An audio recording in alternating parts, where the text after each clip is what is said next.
ओम अज्ञानतिमिरन्धस्य ज्ञानाञ्जनशलाकया चक्षुरुन्मीलितं येन तस्मै श्रीगुरवे नमः। नमः विष्णुपादाय कृष्णप्रेष्ठाय भूतले श्रीमते जयपताकस्वामिनिति नामिने। नमः विष्णुपादाय कृष्णप्रेष्ठाय भूतले श्रीमते भक्तिवेदान्तस्वामिनिति नामिने। नमस्ते सारस्वती देवं गौरवाणी प्रचारिणे निर्विशेष शून्यवादी पाश्चात्यदेशतारिणे। जय श्री कृष्ण चैतन्य प्रभु नित्यानंद श्री अद्वैत गदाधर श्रीवासदि गौरभक्त वृंद। हरे कृष्ण कृष्ण कृष्ण हरे हरे, हरे राम राम राम हरे हरे। हरे कृष्ण। అందరికీ శుభ సాయంత్రం। ఈరోజు ఈ యొక్క ప్రాంగణంలో ఈ యొక్క గణేష్ మహారాజ్ని ఈ యొక్క గణేష్ చతుర్థి సందర్భంగా ఏర్పాటు చేసి ఈ యొక్క ఆధ్యాత్మిక కార్యక్రమం అన్నటువంటిది ఏర్పాటు చేయడం చాలా అభినందనీయం। ముఖ్యంగా మన సంస్కృతి సాంప్రదాయాల్ని కాపాడుకునేదానికి ప్రతి ఒక్కరు కూడా ప్రయత్నం చేయాలి। ఎందువల్లంటే ఈ యొక్క సనాతన సంస్కృతి మానవాళికి ఒక ఆదర్శం అన్నమాట। అంటే చాలామంది రకరకాలైనటువంటి నిర్వచనాలు ఇస్తారు సనాతన ధర్మం అంటే। సనాతన ధర్మం అంటే స్వామి ప్రభుపాదులు వారు చెప్పారు, మానవ జీవిత విధానం అంతేనమాట। దాన్ని అనుసరిస్తే మానవాళి శాంతిగా ఆనందంగా జీవించేదానికి ఒక మార్గదర్శకం అది। ఆయన భారతదేశంలో ఇస్కాన్ సంస్థాపకాచార్యులు స్వామి ప్రభుపాదులు వారు ఒక 50 సంవత్సరాలు ప్రచారం చేశారు। కానీ అప్పట్లో ఈ భారతీయులంతా కూడా ఈ పాశ్చాత్య సంస్కృతి వెనకాల పరుగులు తీస్తూ ఉన్నారు। వాళ్ళ గురువు గారు చెప్పారు, అమెరికా ఏం చేస్తే ప్రపంచం అంతా చేస్తుంది, పులిని చూసి నక్కవాతలు పెట్టుకున్నట్టుగా మీరు అక్కడికి వెళ్ళి ఈ సనాతన ధర్మాన్ని వాళ్ళు పాటించేటట్టుగా చేస్తే యావత్ ప్రపంచం కూడా అనుసరిస్తుంది అని చెప్పారు। చెప్తే ఆయన 70 సంవత్సరాల వయసులో భగవద్గీత భాగవతం వీటన్నిటిని కూడా ఆంగ్లంలోకి అనువాదం చేసుకొని ఒక బొగ్గు తీసుకొని వెళ్ళే నౌకలో ప్రయాణం చేసి అమెరికాకి వెళ్ళారు। జోబిలో ఒక 40 రూపాయలు పెట్టుకొని వెళ్ళారు, అది కూడా మారదంట। ఆయన కార్ గ్యారేజ్లో పార్కుల్లో ఉంటూ ఈ యొక్క ప్రచారం మొదలుపెట్టి 10 సంవత్సరాల లోపు ప్రపంచం అంతా కూడా 14 సార్లు పర్యటించి అన్ని వర్గాల వారిని, నోబెల్ లారెట్స్, పిహెచ్డీలు, సైంటిస్టులు, musicians, politicians, Americans, Africans, Russians, అన్ని వర్గాల వారిని కూడా ఈ సనాతన ధర్మం పాటించేటట్టుగా చేశారన్నమాట। ఆయన ఇచ్చినటువంటి సింపుల్ సందేశం ఏంటి అంటే, ప్రతి ఒక్కరికి హ్యాపీనెస్ కావాలా, అవునా కదా చెప్పండి? అందరికీ హ్యాపీగా ఉండాలనే ఉంటుంది, కానీ ఆ హ్యాపీనెస్కి సూత్రం ఏంటో తెలియాలి కదా। తెలియకుండా నేను హ్యాపీగా ఉండాలంటే కుదరదు। ఆయన సింపుల్గా చెప్పారు, ఈ ప్రభుత్వ చట్టాలు ఉంటాయి, వాటిని మనం ఉల్లంఘిస్తే ప్రభుత్వం శిక్షిస్తుంది। అదే రకంగా ప్రకృతి చట్టాలు ఉంటాయి, ఆ ప్రకృతి చట్టాలకు విరుద్ధంగా నడుచుకుంటే ప్రకృతి మన వాళ్ళని శిక్షిస్తుంది। Ignorant of law is no excuse. నాకు చట్టం తెలియదండి, అందువల్ల హత్య చేశాను, ఈ ఒక్కసారికి సన్మానం చేయండి అంటే ఒప్పుకోరు। సామాన్య సమాజంలో చట్టం తెలుసుకొని జీవనాన్ని గడపాలా, ప్రకృతిలో జీవించేటప్పుడు ప్రకృతి చట్టాలు తెలుసుకొని జీవనాన్ని గడపాలా। ఆ ప్రకృతి చట్టాలను తెలియపరిచేటువంటిదే సనాతన ధర్మం। సో స్వామి ప్రభుపాదులు వారు ఒకటి చెప్పారు, ఈరోజు సమాజంలో ఉన్నటువంటి సమస్యలన్నిటికీ కారణం ఏంటి అంటే గాడ్లెస్ సొసైటీ అన్నారు ఆయన। భగవంతుడు లేనటువంటి సమాజం, భగవంతుడు లేనటువంటి సమాజం।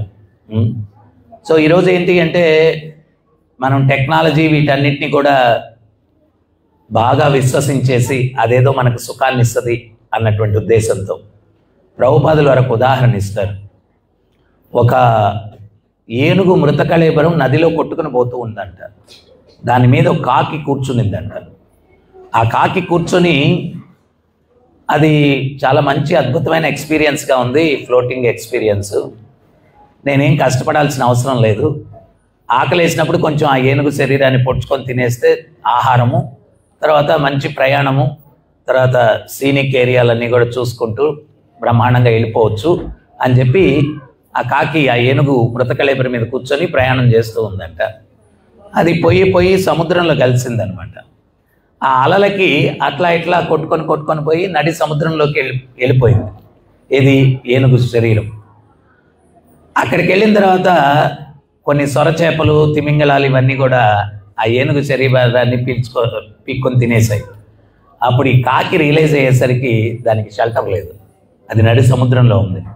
మనం కూడా ఏంటి అంటే ఈ టెక్నాలజీ ఇదంతా కొంచెం భలే ఉంది అని చెప్పి ప్రయాణం సాగించాము. ఇప్పుడు పరిస్థితి ఏంటంటే ఆ కాకి పరిస్థితి లాగా ఉంది.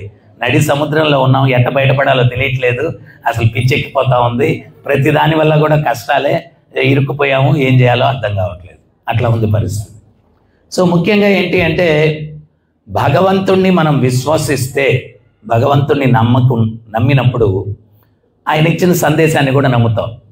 అప్పుడు ఆయన ఇచ్చిన సందేశాన్ని కూడా నమ్మినప్పుడు, దాన్ని అనుసరించినప్పుడు మన సనాతన సంస్కృతి ఒక్క దాంట్లోనే ఒక సిద్ధాంతం చెప్తారు, సర్వే జనా సుఖినో భవంతు, అందరూ సుఖంగా ఉండాలా.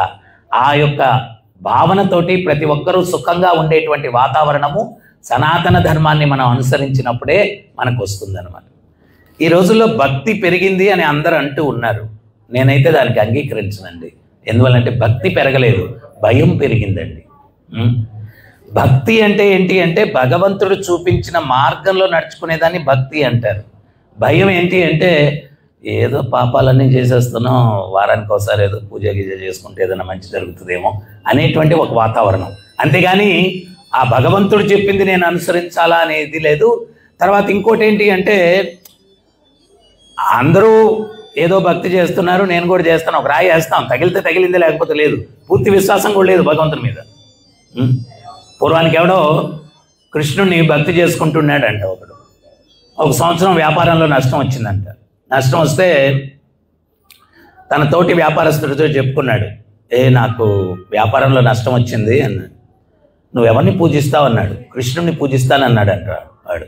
ఆడు చెప్పాడంట, అరే మనం వ్యాపారస్తులము, కృష్ణుడితో మనకేం సంబంధం రా, అయినా ఆయన్ని పూజిస్తే భక్తి, వైరాగ్యము, మోక్షం ఇవన్నీ ఇస్తాడరా, మనకు ఆయనతో పని లేదు అన్నాడు. మరి ఏం పూజ చేయాలన్నాడు.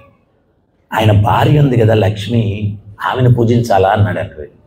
అప్పుడు వీడు నేరుగా మార్కెట్కి వెళ్ళిపోయి లక్ష్మీ విగ్రహం తీసుకొని వచ్చేసి పూజా గదిలో కృష్ణుని విగ్రహం పక్కకు నెట్టేసి లక్ష్మీ విగ్రహం పెట్టేసి అగరబత్తులు వెలిగించి పెట్టాడంట. అయితే గాలివాటం ఎట్టుందంటే ఆ పొగ ఆ లక్ష్మీ విగ్రహం మీదకి వెళ్ళట్లేదంట. కృష్ణుని విగ్రహం పక్కకు జరిపేశాడు కదా, ఆ కృష్ణ విగ్రహం మీదకి వెళ్తుందంట. ఈయన్ని పూజించకూడదంటే పొగ ఆయన మీదకి వెళ్ళిపోతుందని చెప్పి వీడు ఆలోచించి అటు ఇటు చూశాడంట. చూస్తే దీపపొత్తులు చేసుకునేదానికి దూది ఉందంట అక్కడ. వాడు ఆ దూది తీసేసి కృష్ణుని విగ్రహం ముక్కులో దూపేశాడంట. అప్పుడు దూపేస్తే అప్పుడు కృష్ణుడు, భక్త ఏం కావాలి నీకు అన్నాడంట. నేను ఎన్ని రోజులు పూజిస్తే అసలు స్పందించలేదు స్వామి, ఈరోజు పూజించకూడదంటే నువ్వు స్పందిస్తున్నావు ఏంటి అన్నాడంట. అప్పుడు భగవంతుడు చెప్పాడంట, ఇన్ని రోజులు పూజించావురా నాయన, అయినా నేనున్నానని గుర్తించలేదు, ఈ రోజే కదా నేనున్నానని గుర్తించి ముక్కులో దూపావు, అందుకని స్పందిస్తున్నాను అన్నాడంట. అన్నాడంట. సో ఈ రకంగా మనం ఏంటి అంటే ఏదో చేస్తాం, అందరూ చేస్తూ ఉన్నారని చెప్పి చేస్తాం, కానీ ఎవరికి కూడా పూర్తి విశ్వాసం ఇదేం ఉండదన్నమాట. కానీ ఉన్నప్పుడే ఆ భగవంతుణ్ణి పూజించడంలో ఎంత మనం సమయాన్ని కేటాయిస్తున్నామో ఆయన ఇచ్చిన సందేశాన్ని అనుసరించడానికి కూడా అంతే సమయాన్ని మనం కేటాయించాలి. ఎందువల్లంటే ఈ యొక్క ప్రపంచం కర్మ సిద్ధాంతంతో నడుస్తుందన్నమాట. భగవద్గీతలో భగవంతుడు అదే చెప్పాడు.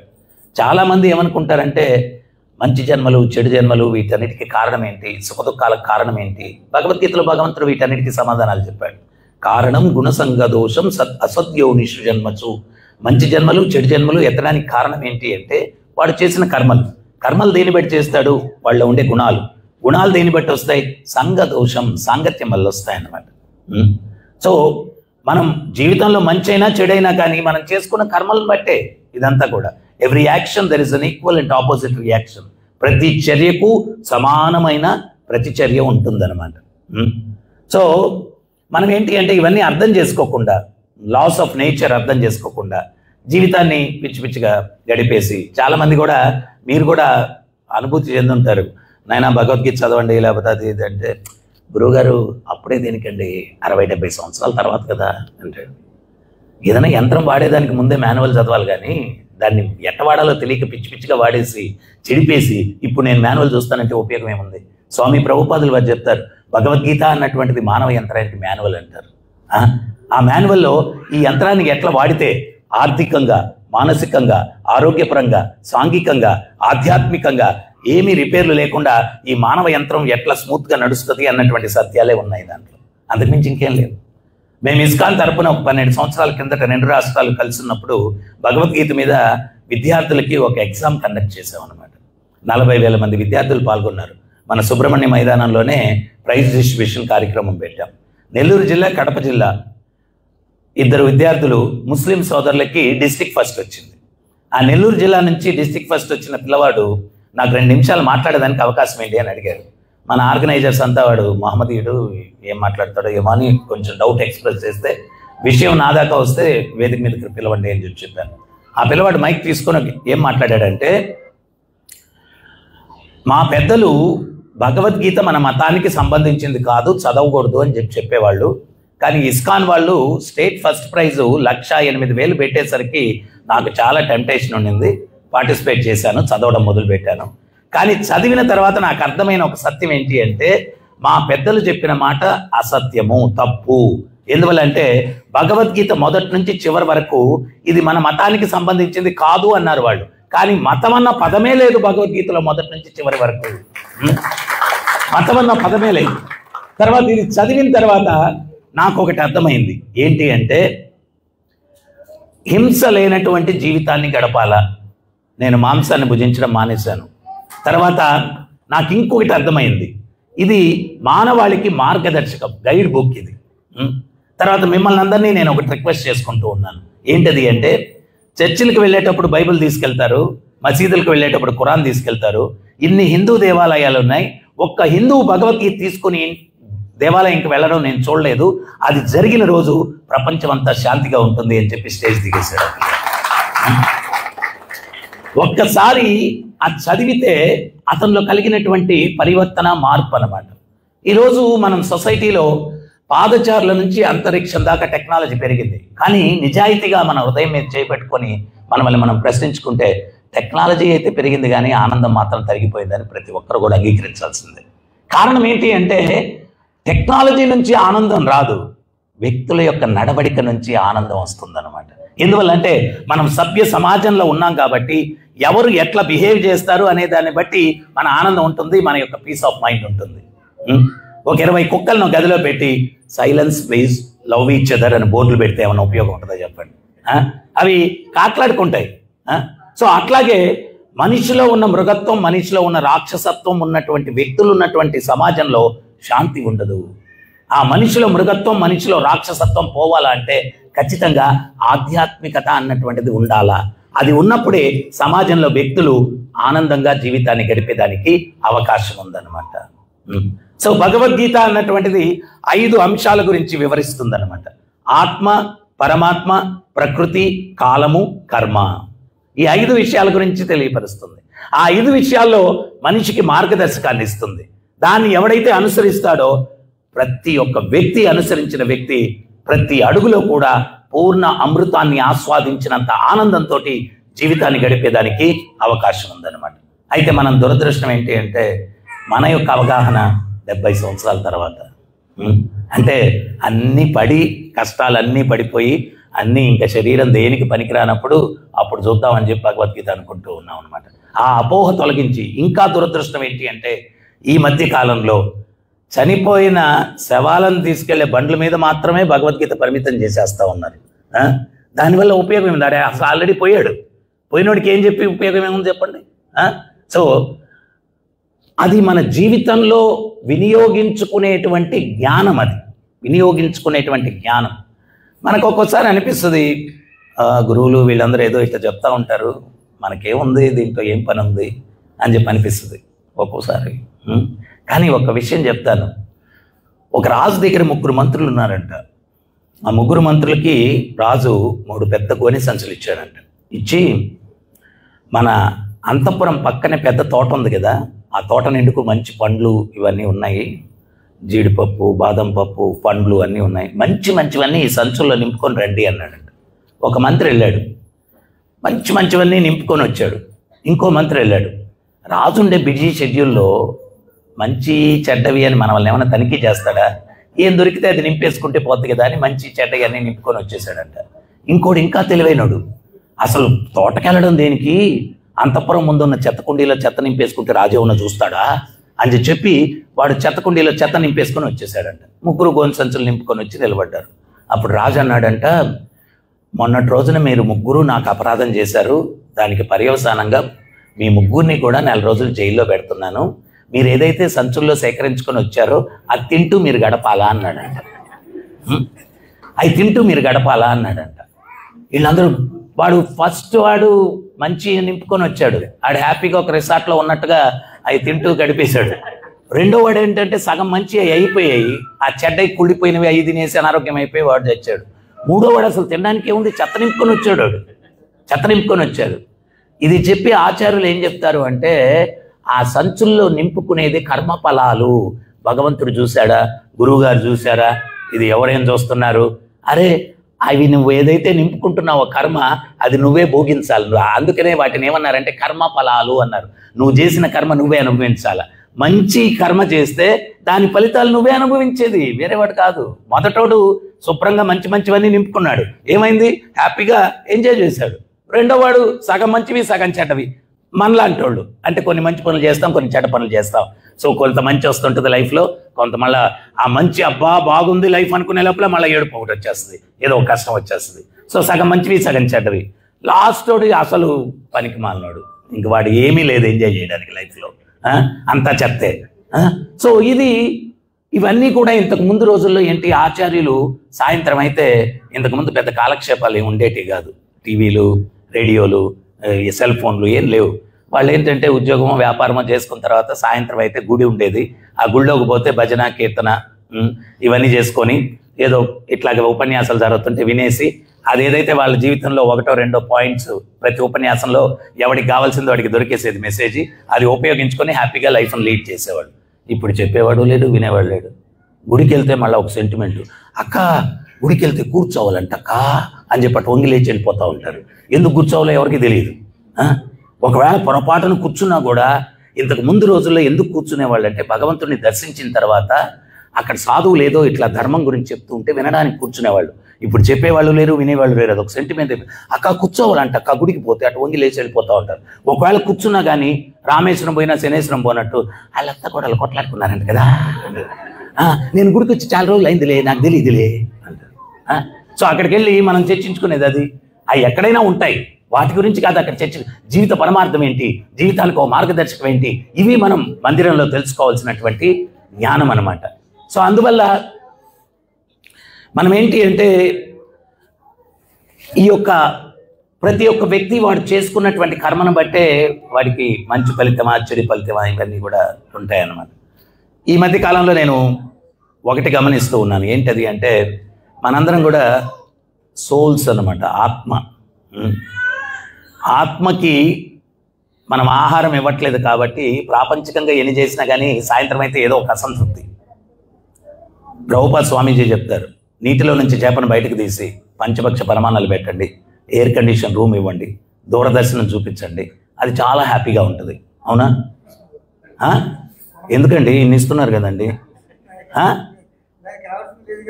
దానికి ఏం కావాలండి? కరెక్ట్ పాయింట్కి వచ్చారు. అది నీళ్ళలో ఉంటేనే హ్యాపీగా ఉంటుంది. సో మనం కూడా ఎవరు అనేది అర్థం చేసుకోవాలి. మనం ఏమంటామంటే నా శరీరం అంటాం, నా చెయ్యి అంటాం, నా తల అంటాం. ఆ నేను అనేవాడు ఎవరు? నేనే శరీరం అని ఎవరన్నా అంటారు చెప్పండి? నా ఇల్లు అంటే ఇల్లు నేనా? కాదు కదా, ఇంటిలో ఉండేటువంటి వాడిని. నా శరీరం అంటే నేను శరీరం కాదు, ఆ నేను అనే వ్యక్తి. ఎవరైనా వ్యక్తి పోయినప్పుడు అన్ని బాడీ అంతా అక్కడే ఉంది, పోయాడు అని ఎవరు పోయారు? ఉన్నాడు కదా, శరీరమే అయితే ఆత్మ. మరి ఆ ఆత్మకి ఆహారం ఏంటి? మనం ఏంటి అంటే ఒక కారులో వెళ్తా ఉన్నాం, కారుకు బాగా ఫుల్ ట్యాంక్ చేయించాం, డ్రైవర్కి మాత్రం భోజనం పెట్టకుండా ఏం చెప్తున్నాం అంటే, బాగా డ్రైవ్ చేయరా నువ్వు అంటున్నాం. వాడికి భోజనం పెట్టలేదు, వాడు నిరసించిపోతున్నాడు. సార్ లంచ్ టైం అయిపోయి, మాట్లాడకుండా డ్రైవ్ చేయి, నువ్వు ఏం పెట్టను నీకు, కారుకు పట్టించే కదా పెట్రోల్ ఆడెట్లా డ్రైవ్ చేస్తాడు? కారుకి పెట్రోల్ ఇంధనం, నడిపించేవాడికి అన్నం పెట్టాలా? అదే రకంగా ఈ శరీరానికి ప్రాపంచిక విషయాలు, ఆత్మకు ఆహారం ఏంటి అంటే ఆ పరమాత్మ సేవ. ఆ పరమాత్మ సేవ అన్నటువంటిది ఇవ్వని దానివల్ల ప్రాపంచికంగా ఎన్ని చేసినా రోజు చివరిలో ఏదో అసంతృప్తి. ఆ అసంతృప్తి కారణం ఏంటో తెలియక వెరైటీస్ మారుస్తున్నాం. ఈరోజు సినిమాకి వెళ్ళాం, రేపు హోటల్కి వెళ్తాం. హోటల్కి వెళ్ళి ఆర్డర్ ఇచ్చేటప్పుడు బాగానే ఉంటుంది, బిల్లు వచ్చినప్పటికి కొంచెం కష్టంగా ఉంటుంది. ఆడు అది ఇదే ఆర్డర్ ఇచ్చేస్తాడు, బిల్లు వచ్చింది ఎంత అయిందా, తినిందంతా దిగిపోద్ది పాపం. సో అన్నీ అట్లాగే ఉంటాయి భౌతిక ప్రపంచం. ఇక్కడ నువ్వు ఏం ఖర్చు పెట్టాల్సిన అవసరం లేదు, సమయాన్ని కేటాయించాలి భగవత్ సేవలో. హ్యాపీగా ఉంటావు, ఆనందంగా ఉంటావు. సో అందువల్ల మనం ఏంటి అంటే ఇవన్నీ కూడా సత్యాలు అర్థం చేసుకొని, తర్వాత ఈ మధ్య కాలంలో ముఖ్యంగా ఏంటి అంటే హ్యూమన్ రిలేషన్షిప్స్ అస్సలు చాలా బ్యాడ్గా ఉంది. భార్యాభర్తలు తీసుకోండి, అన్నదమ్ములు తీసుకోండి, స్నేహితులు తీసుకోండి, ఎవరైనా కానీ రిలేషన్షిప్స్ అనేటువంటివి చాలా బ్యాడ్గా ఉన్నాయన్నమాట. సో మనం ఆ యొక్క రిలేషన్షిప్స్ కారణం ఏంటి అంటే వ్యక్తుల మధ్యలో ప్రేమ అనేది లేదు. ప్రతి ఒక్కరి మధ్యలో కూడా వ్యాపారం లాగా ఉంది. నువ్వేమిస్తావు, నేనేమిస్తాను. అది భార్యాభర్తలు అవ్వండి, అన్నదమ్ములు అవ్వండి, స్నేహితులు అవ్వండి, ఏమి అసలు ప్రేమ అంటే నిర్వచనం ఏం చెప్పారంటే ప్రతిఫలాన్ని ఆశించకుండా సేవించేదాన్ని ప్రేమ అన్నారు. అది ఎక్కడ దొరుకుతుంది అసలు? ఇక్కడ ఏం లేదు. ఆ రోజంతా కష్టపడి ఇంటికి వచ్చి టీవీ పెడతాడు, ఏమే కాఫీ అంటాడు. ఆమె కాఫీ తెచ్చే లోపల టీవీలో జైలు కాస్త మంచి అడ్వర్టైజ్మెంట్ వస్తుందన్నమాట, మంచి నెక్లెస్ ప్యాటర్న్. ఏమండి ఈ నెక్లెస్ భలే ఉందండి అంటది ఆమె. వీడు అర్థమైపోయింది, అడిగి గొంతులో వెలకాయ పడింది. మొన్నే కదా తీసిచ్చానండి. మొన్న అంటే అది చాలా ఓల్డ్ కదండి, ఇప్పుడు లేటెస్ట్ అండి ఇదని కప్పు కొంచెం వెనక్కి వెళ్ళిపోతుంటుంది అనమాట. అప్పుడు వీడు అనుకుంటాడు నేను ఏదో ఒకటి కమిట్ అయితే కానీ గొంతు దడిచేటట్లేదని, ఏదో మూలిగే నక్క మీద తాటికాయ పడినట్టు జీవితం అనమాట. సో అప్పుడు వాడికి ఏం అర్థం అవుతుంది, ఎవరే నా మీద ఏం ప్రేమ లేదు, నేను ఎంత కష్టపడి వస్తే నెక్లెస్ మీదే ఉంది ఆలోచన అంతా కూడా. అట్లాగే హస్బెండ్స్ కూడా ప్రతి ఇద్దరు వైసీ వర్సా హమ్ కిసీసే కమ్ నహీ, ఎవరికేమో తక్కువేం కాదు, లేడీసే కాదు మగవాళ్ళు కూడా అట్టే ఉన్నారు. వాళ్ళ ఎక్స్పెక్టేషన్ వాళ్ళవి, వీళ్ళ ఎక్స్పెక్టేషన్ వీళ్ళవి. మధ్యలో ప్రేమ అనేది లేనే లేదు. ఆ ప్రేమ అనేది సమాజంలో ఎప్పుడు వస్తుంది అంటే ఆ ప్రేమ స్వరూపుడైన భగవంతుని సందేశాన్ని ప్రతి ఒక్కరూ అనుసరించినప్పుడు ప్రేమ వస్తుంది. ఒక ఇల్లాలు ఆమె ఇంటి ముందుకు వచ్చిందంటే 3 వ్యక్తులు కూర్చొని ఉన్నారంట. మీరెవరండి అని అడిగింది. ఒక ఆయన చెప్పాడు నేను ప్రేమ స్వరూపం అన్నాడు, ఇంకొక ఆయన నేను సంపద స్వరూపం అన్నాడు, ఇంకొక ఆయన నేను విజయ స్వరూపం అన్నాడు. ఆమె అనింది మీరు భోజనం చేసినట్లేరు, ఇంట్లోకి వస్తే భోజనం పెడతాననింది. యజమాని లేడు కదమ్మా, యజమాని వచ్చిన తర్వాత పిలవండి వస్తాను అన్నారు వాళ్ళు. యజమాని వచ్చిన తర్వాత భోజనం పెట్టింది. మన ఇంటి ముందు 3 స్వరూపాలు కూర్చొని ఉన్నారు. ఒక ఆయన ప్రేమ స్వరూపం, సంపద స్వరూపం, విజయ స్వరూపం, ఎవరిని పిలుద్దాం ఇంట్లోకి అని అడిగింది భర్తని. భర్త మంటైపోయి కొంచెం ఏమే సంపద స్వరూపాన్ని పిలవే అన్నాడు. ఆమెనింది సంపద ఉండి విజయం లేకపోతే ఎట్టుంది అనింది. వాళ్ళకు ఒక కుమార్తె ఉంది, ఆ అమ్మాయి వెళ్ళేదరికన్నా మెచ్యూర్గా ఉన్నట్టుంది. వచ్చి సంపద విజయం ఉండి ప్రేమ లేకపోతే జీవితాలు నిరర్థకం, తల్లిదండ్రులారా ప్రేమ స్వరూపాన్ని పిలవండి అని చెప్పింది. దానికి ఆ ఇల్లాలు అంగీకరించి బయటకు వచ్చి ప్రేమ స్వరూపమా మీరు రండి ఇంట్లోకి అని పిలిచింది. ఆ ప్రేమ స్వరూపం లేచి ఇంట్లోకి వస్తూ ఉంటే సంపద స్వరూపం, విజయ స్వరూపం వాళ్ళు కూడా లేచి వెనకాల అనుసరించబోతుంటే అప్పుడు ఆమె అనింది అయ్యా సంపద స్వరూపం, విజయ స్వరూపం మిమ్మల్ని నేను పిలవలేదు అనింది. వాళ్ళు ఏమన్నారంటే అమ్మ క్షమించాలా, ప్రేమ ఎక్కడుంటే అక్కడ సంపద విజయం మేము ఉంటాము. ప్రేమ ఎక్కడుంటే సంపద విజయం మేము అక్కడ ఉంటాము.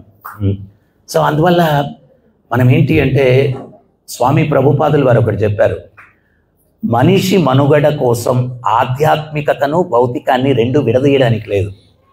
రైల్వే ట్రాక్ అంటే 2 పట్టాలు ఉంటాయి, ఆ 2 పట్టాలు ఉన్నప్పుడే రైలు స్మూత్గా నడుస్తుంది. అదే రకంగా మన జీవితం కూడా స్మూత్గా నడవాలా అంటే ఆధ్యాత్మికతం, భౌతికం 2 ఉన్నప్పుడే మన జీవితం కూడా స్మూత్గా నడుస్తుంది.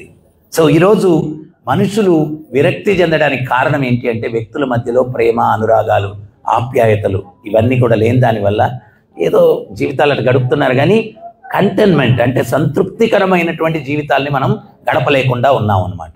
సో వీటన్నిటికీ కూడా మనం ఏంటి అంటే సమాజంలో ఒక ఆరోగ్యకరమైనటువంటి జీవిత విధానం ప్రతి ఒక్కరూ పొందాలా అంటే ఖచ్చితంగా ప్రతి ఒక్కరూ ఆధ్యాత్మికతను అనుసరించాలా. వ్యక్తుల్లో ప్రేమ అనేటువంటిది రావాలా అంటే ఆ ప్రేమ స్వరూపుడైన భగవంతుని సందేశాన్ని మనం అనుసరించాలా. నేను ఈ మధ్య జస్ట్ ఉదాహరణలు ఇస్తూ ఉన్నాను. మనుషులు ఒక కుటుంబం నదిలో గోదావరిలో స్నానం చేయడానికి వచ్చారంట. ఒక గురువు గారు వాళ్ళ బృందం కూడా వచ్చారంట. ఆ కుటుంబం యజమాని చక్కగా మాట్లాడుతున్నాడంట. మొదట్లో ఉన్నట్టుండి వాయిస్ పెంచాడంట. అప్పుడు గురువు గారి శిష్యులను అడిగారంట, అరే ఆయన ఎందుకు అట్లా పెద్దగా అరుస్తున్నారు అని అంట. ఆ శిష్యుడు ఒకటి అన్నాడంట, గురువుగారు ఆ కుటుంబ సభ్యులకి చెవుడు ఉన్నట్టుంది అన్నాడంట. అరే మొదట్లో మెల్లగా మాట్లాడుతున్నాడు కదా, ఇప్పుడు పెద్దగా మాట్లాడుతున్నాడు ఏంటి అంటే, ఇప్పుడు ఏమన్నా వచ్చేసిందేమో గురువుగారు చెవుడు అన్నాడంట. ఒరే ఇప్పటికిప్పుడు ఎట్లా చెవుడు వస్తుందిరా అన్నాడంట. అటైతే మాకేం అర్థం కాలేదు గురువుగారు అన్నాడు. అప్పుడు గురువుగారు చెప్పారంట, వాళ్ళు మొదట్లో ఏదో డిసగ్రిమెంట్ వచ్చింది వాళ్ళ మధ్యలో. కోపం ఎప్పుడైతే వస్తుందో అప్పుడు ఏమవుతుంది అంటే మనుషులు దగ్గర ఉన్నా కానీ హృదయాలు దూరం అయిపోతాయి. అందుకని వాయిస్ పెరిగిపోద్ది అనమాట. వాయిస్ పెరిగిపోద్ది కోపం వచ్చినప్పుడు. అదే ప్రేమ ఉందనుకోండి వ్యక్తుల మధ్యలో, అసలు వాయిస్తో కూడా పని లేదు, సైగలతో పనులు జరిగిపోతాయి అన్నమాట. సైగలతో పనులు జరిగిపోతాయి. సో ఆ వ్యక్తుల్లో ఆ యొక్క ప్రేమను మనం పెంపొందించుకునేదానికి అంటే హృదయము ఎవరైనా కఠినంగా ప్రవర్తిస్తే వాడి హృదయం బండరా అంటారు. విన్నారా ఎప్పుడన్నా అట్లా డైలాగ్? వాడి హృదయం బండరా అన్నాడు. ఆ హృదయాన్ని మనం సాఫ్ట్ చేసుకోవాలా అంటే మళ్ళీ ఆధ్యాత్మిక చింతనే. ఒక్కొక్క యుగంలో ఒక్కొక్క యుగ ధర్మం ఉందన్నమాట. మన ఉండేటువంటి కలియుగంలో ఈ కలియుగాన్ని నిర్వచనం ఏమి ఇచ్చారో తెలుసా? Age of quarrel and hypocrisy. ఈ యుగము కలియుగము కొట్లాటలకి కపటానికి యుగం అంట. చిన్న చిన్న విషయాలకు కొట్లాడుతూ ఉంటారు. అసలు చాలా సిల్లి వీటికి కొట్లాడుతూ ఉంటారు. తర్వాత కపటం, లోపల ఒకటి ఉంటుంది, బయట ఒకటి ఉంటుంది. ఎదురెదురు పడినప్పుడు నమస్కారాలు పెట్టుకుంటారు. మనోభావనలు ఎట్టుంటాయంటే, వీడు నిన్నటి దాకా నాతో సైకిల్లో తిరుగుతున్నాడు, ఈరోజు కారులో తిరుగుతున్నాడు, వాడికి ఆ కారు పోకుండా పోతుందా, నేను చూడకుండా పోతానని మనసులో అనుకుంటూ నమస్తే అన్న అంటాడు. వాడు నమస్తే తమ్ముడు అంటాడు. వీడితో సైకిల్లో తిరుగుతూ కారులో తిరుగుతున్నాను అని కులుకుంటున్నాడు, వాడికి ఆ సైకిల్ కూడా పోకుండా పోతుందా, చూడకుండా పోతాను. సో హిపోక్రసీ, కపటం, లోపల ఒకటి ఉంటుంది, బయట ఒకటి ఉంటుంది అనమాట. సో ఇటువంటి పరిస్థితుల్లో మనం ఆ హృదయాన్ని ఆ కొట్లాట భావన నుంచి తగ్గించుకొని సాఫ్ట్గా తయారు చేసుకోవాలంటే దానికి ఒక చిన్న ఉదాహరణ ఇస్తాను మీకు. హనుమంతుల వారు పుట్టి 7 రోజులైందంట. 7 రోజులైతే తల్లి అంజనాదేవి చక్కగా స్నానం చేయించి బట్టలు వేస్తుందంట. ఈ లోపల చక్కటి కీర్తన వినిపించిందంట. అప్పుడు హనుమంతుల వారు అడిగారంట, అమ్మ ఎవరికి కీర్తన పాడేది అన్నారంట. అంటే దేవర్షి నారదముని పాడుతున్నాడు నాన్న అని చెప్పిందంట. హనుమంతుల వారు తల్లి దగ్గర నుంచి అదృశ్యమైపోయి నారదుల వారి ముందు ప్రత్యక్షమయ్యారంట. నారదమునికి నమస్కరించుకుంటే నారదముని అన్నారంట, ఏ హనుమా 7 రోజులు ఏం చేశావు అన్నాడంట. స్వామి పుట్టగానే చాలా ఆకలేసింది, ఆకాశంలోకి చూస్తే సూర్యుడు పండులా కనిపించాడు, మింగడానికి వెళ్ళాను, మూతంతా కలిపి చూడండి అన్నాడంట. దేవతలందరూ యుద్ధానికి వచ్చారు, వాళ్ళందరితో యుద్ధం చేశాను, వాళ్ళు చాలా ప్రసన్నమైపోయి ఒక్కో దేవత ఒక్కో వరం ఇచ్చారు నాకు అన్నాడంట. మరి నా నుంచి నీకేం కావాలా అన్నాడంట. నా నుంచి నీకేం కావాలా అంటే వాళ్ళు ఎవ్వరూ ఇవ్వనటువంటి వరాన్ని నాకు ఇవ్వండి అన్నాడంట. అంటే నారదుల వారు అన్నారంట, సదా హరిని కీర్తిస్తూ జీవించిన ఆయన అన్నాడంట. ఎప్పుడైతే ఆశీర్వచనం చేశారో హనుమంతుల వారు ఏం చేశారంటే, రఘుపతి రాఘవ రాజారాం పతిత పావన సీతారాం.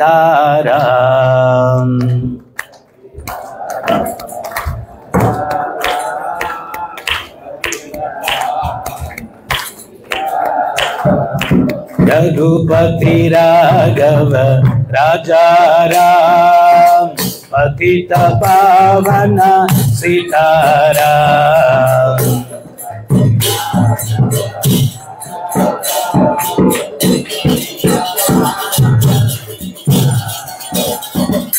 మీకు మధ్యలో ఒక హెల్త్ టిప్ కూడా ఇస్తానండి నేను. ఈ మధ్య వరల్డ్ సైన్స్ ఒకటి డిక్లేర్ చేసింది. ఏంటి అంటే, రోజుకి ఎవరైతే 70 చప్పట్లు కొడతారో వాళ్ళకి హృద్రోగాలు రావంట, హార్ట్ డిసీజెస్ రావంట. మన పూర్వీకులు ఏంటంటే సాయంత్రం అయితే దేవస్థానం పోయి కూర్చొని భజనలో కూర్చొని చప్పట్లు కొట్టేవాళ్ళు. ఇప్పుడు మనకు గుడి లేదు, చప్పట్లు లేవు, ఇక్కడ గుండె కొట్టుకోవడం ఎక్కువ అయిపోయింది అనమాట. దానివల్ల హాస్పిటల్స్ పెరిగిపోయాయి, రోగాలు పెరిగిపోయాయి. సైన్స్ డిక్లేర్ చేసి ఈ 70 చప్పట్లు రోజు కొడితే హార్ట్ డిసీజెస్ రావంట. నేను ఈ మధ్య దుబాయ్ అక్కడికి ప్రచారానికి వెళ్తే ఒక ఫ్యామిలీ భక్తుల ఫ్యామిలీకి వెళ్తే పిల్లలు కనిపించలేదు అనమాట. పిల్లలు ఎక్కడికి వెళ్ళారు అంటే మెమరీ పవర్ ఇంక్రీజ్ చేసుకునే దానికి సిట్టింగ్ థెరపీకి వెళ్ళారు అన్నాడు. నాకు అర్థం కాలేదు ఏంటని కొంచెం డీటెయిల్గా అడిగితే వాళ్ళు చెప్పారు, గుంజిళ్ళు పెట్టేది అక్కడ డబ్బులు తీసుకొని నేర్పిస్తారంట పిల్లలకి. గుంజిళ్ళు పెడితే మెమరీ పవర్ పెరుగుతుందంట. మన టీచర్లు చిన్నప్పుడు ఏదైనా ఎక్కాలో ఒప్పచెప్పకపోతే రే గుంజిలు బెటర్ అనేవాళ్ళు. అది ఇప్పుడు అదొక థెరపీ అయిపోయింది, దానికి డబ్బులు కట్టి గుంజిలు పెడుతున్నారు అనమాట. సో మన సనాతన సంస్కృతిలో ఉన్నది ఏదైనా కానీ సంప్రదాయం, దాని వెనకాల అది గొప్ప సైన్స్ అనమాట. ఆర్థికంగా ఆరోగ్యపరంగా అన్ని రకాలుగా ఉపయోగపడుతుంది అనమాట. సో ట్రై చేయండి కొంచెం చప్పట్లు కొట్టడానికి. రఘుపతి రాఘవ రాజారాం పతిత పావన సీతారాం.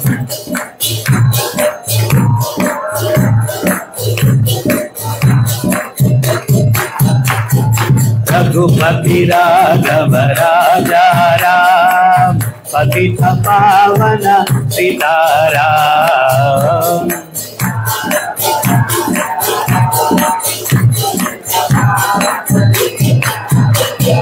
सीताराम सीताराम सीताराम सीताराम सीताराम सीताराम सीताराम सीताराम.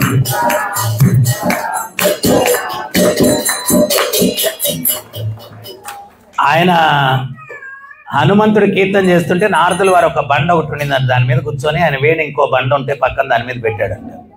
ఈ హనుమంతుల వారి కీర్తనకి ఆ వీణ పెట్టిన బండ కరిగిపోయిందంట.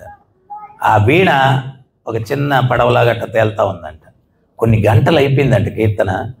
నారదుల వారు అన్నారంట, హనుమా నేను ఒక్కడనే ముల్లోకాలకి మీడియా పర్సన్ని, సో ఇక్కడ వార్తలు అక్కడికి మొత్తం తీసుకెళ్లాలా, నన్ను ఒక్కడిని ఇన్ని గంటలు ఇక్కడ కూర్చోబెట్టేస్తే చాలా ఇన్ఫర్మేషన్ అంతా ప్రపంచానికి అంధకారం అయిపోద్ది, నువ్వు ఆపేవయ్యా కీర్తన అన్నాడు. టక్కని కీర్తన ఆపేశాడు.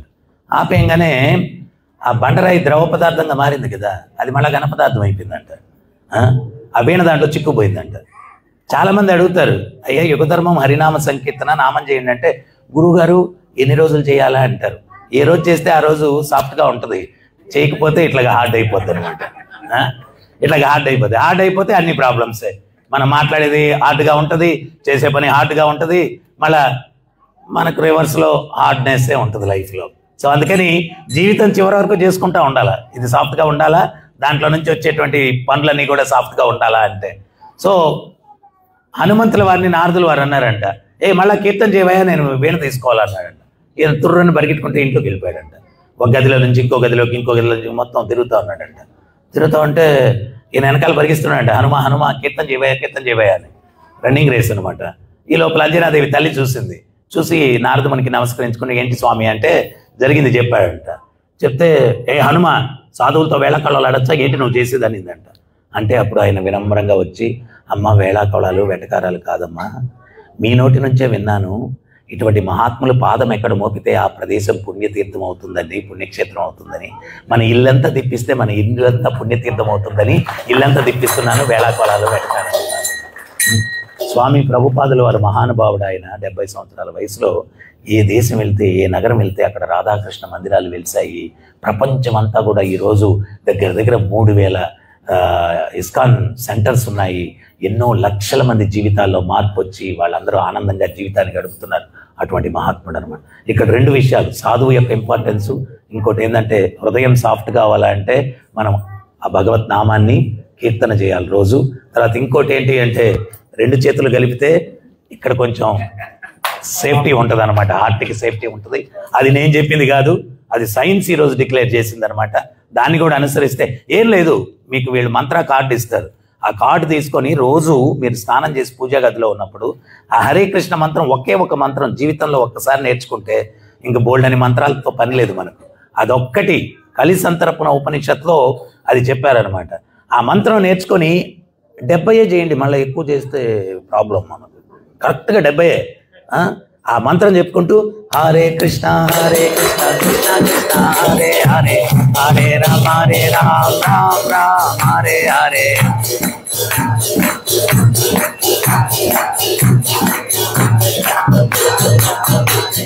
హరే కృష్ణ కృష్ణ కృష్ణ హరే హరే, హరే రామ రామ రామ హరే హరే.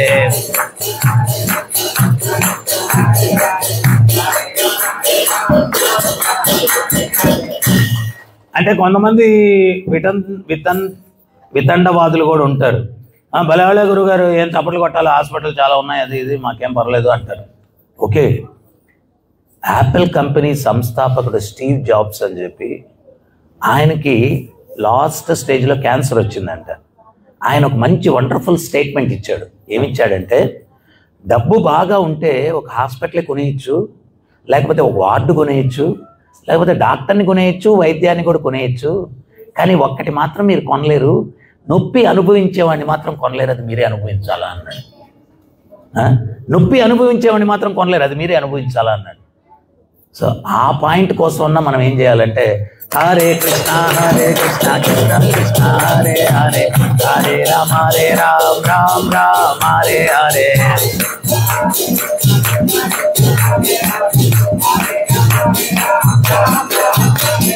హరే కృష్ణ కృష్ణ కృష్ణ హరే హరే, హరే రామ రామ రామ హరే హరే.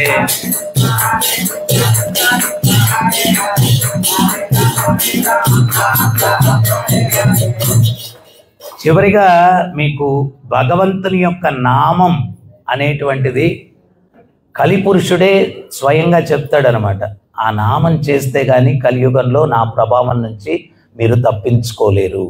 ఒకసారి ఏం జరుగుతుందంటే, ధర్మరాజుని కలవడానికి భీమసేనుడు వస్తాడు. ధర్మరాజు నిద్రిస్తూ ఉంటే భీమసేనుడు బయట కూర్చుంటాడు. ఒక వ్యక్తి రాజులాగా అలంకరించుకొని లోపలికి వెళ్ళబోతుంటే భీముడు ఆపుతాడు. ఎవరు నువ్వు, ఎక్కడికి వెళ్తున్నావు అంటాడు. నేనెవరో మీకు అనవసరం, నేను వచ్చే దారిలో ఒక విచిత్రమైన సంఘటన చూశాను, దాని గురించి తెలుసుకునే దానికి వెళ్తున్నాను అన్నాడు. ఏంటి ఆ సంఘటన అంటాడు భీముడు. అప్పుడు అతను అంటాడు, నేను వచ్చే దారిలో కంచె చేనును మేస్తూ ఉంది, అంటే అర్థం ఏంటి అంటాడు. అప్పుడు భీముడు అంటాడు, భుజబల సంబంధం ఏంటని అడుగు, బుద్ధిబలం మన వల్ల కాదు, అనగా దగ్గరికి వెళ్ళంటాడు. ఈడు వెళ్ళిపోతాడు. మళ్ళా 10 నిమిషాలకు వస్తాడు. ఏంటి మళ్ళా వచ్చావంటే, ఇప్పుడు ఇంకా విచిత్రమైన చూశాను అంటాడు. ఏంటది అంటాడు. ఒక పెద్ద కుండ నిండుకు నీరు తీసుకొని 5 చిన్న కుండల్లో సమానంగా పోసి, ఆ 5 చిన్న కుండల్లో నీరు తీసుకుని పెద్ద కుండలో పోస్తే ఎడితే ఏర్పడింది అంటాడు. అప్పుడు భీముడు అంటాడు, పెద్ద కుండ చిన్న కుండ ఇవన్నీ నాకు తెలియదురా బాబు, అన్నగారి దగ్గరికి వెళ్ళి అంటాడు. మళ్ళా 10 నిమిషాలకు వస్తాడు. ఏంటి మళ్ళా వచ్చావంటే, ఇప్పుడు ఇంకా విచిత్రమైన చూశాను అంటాడు.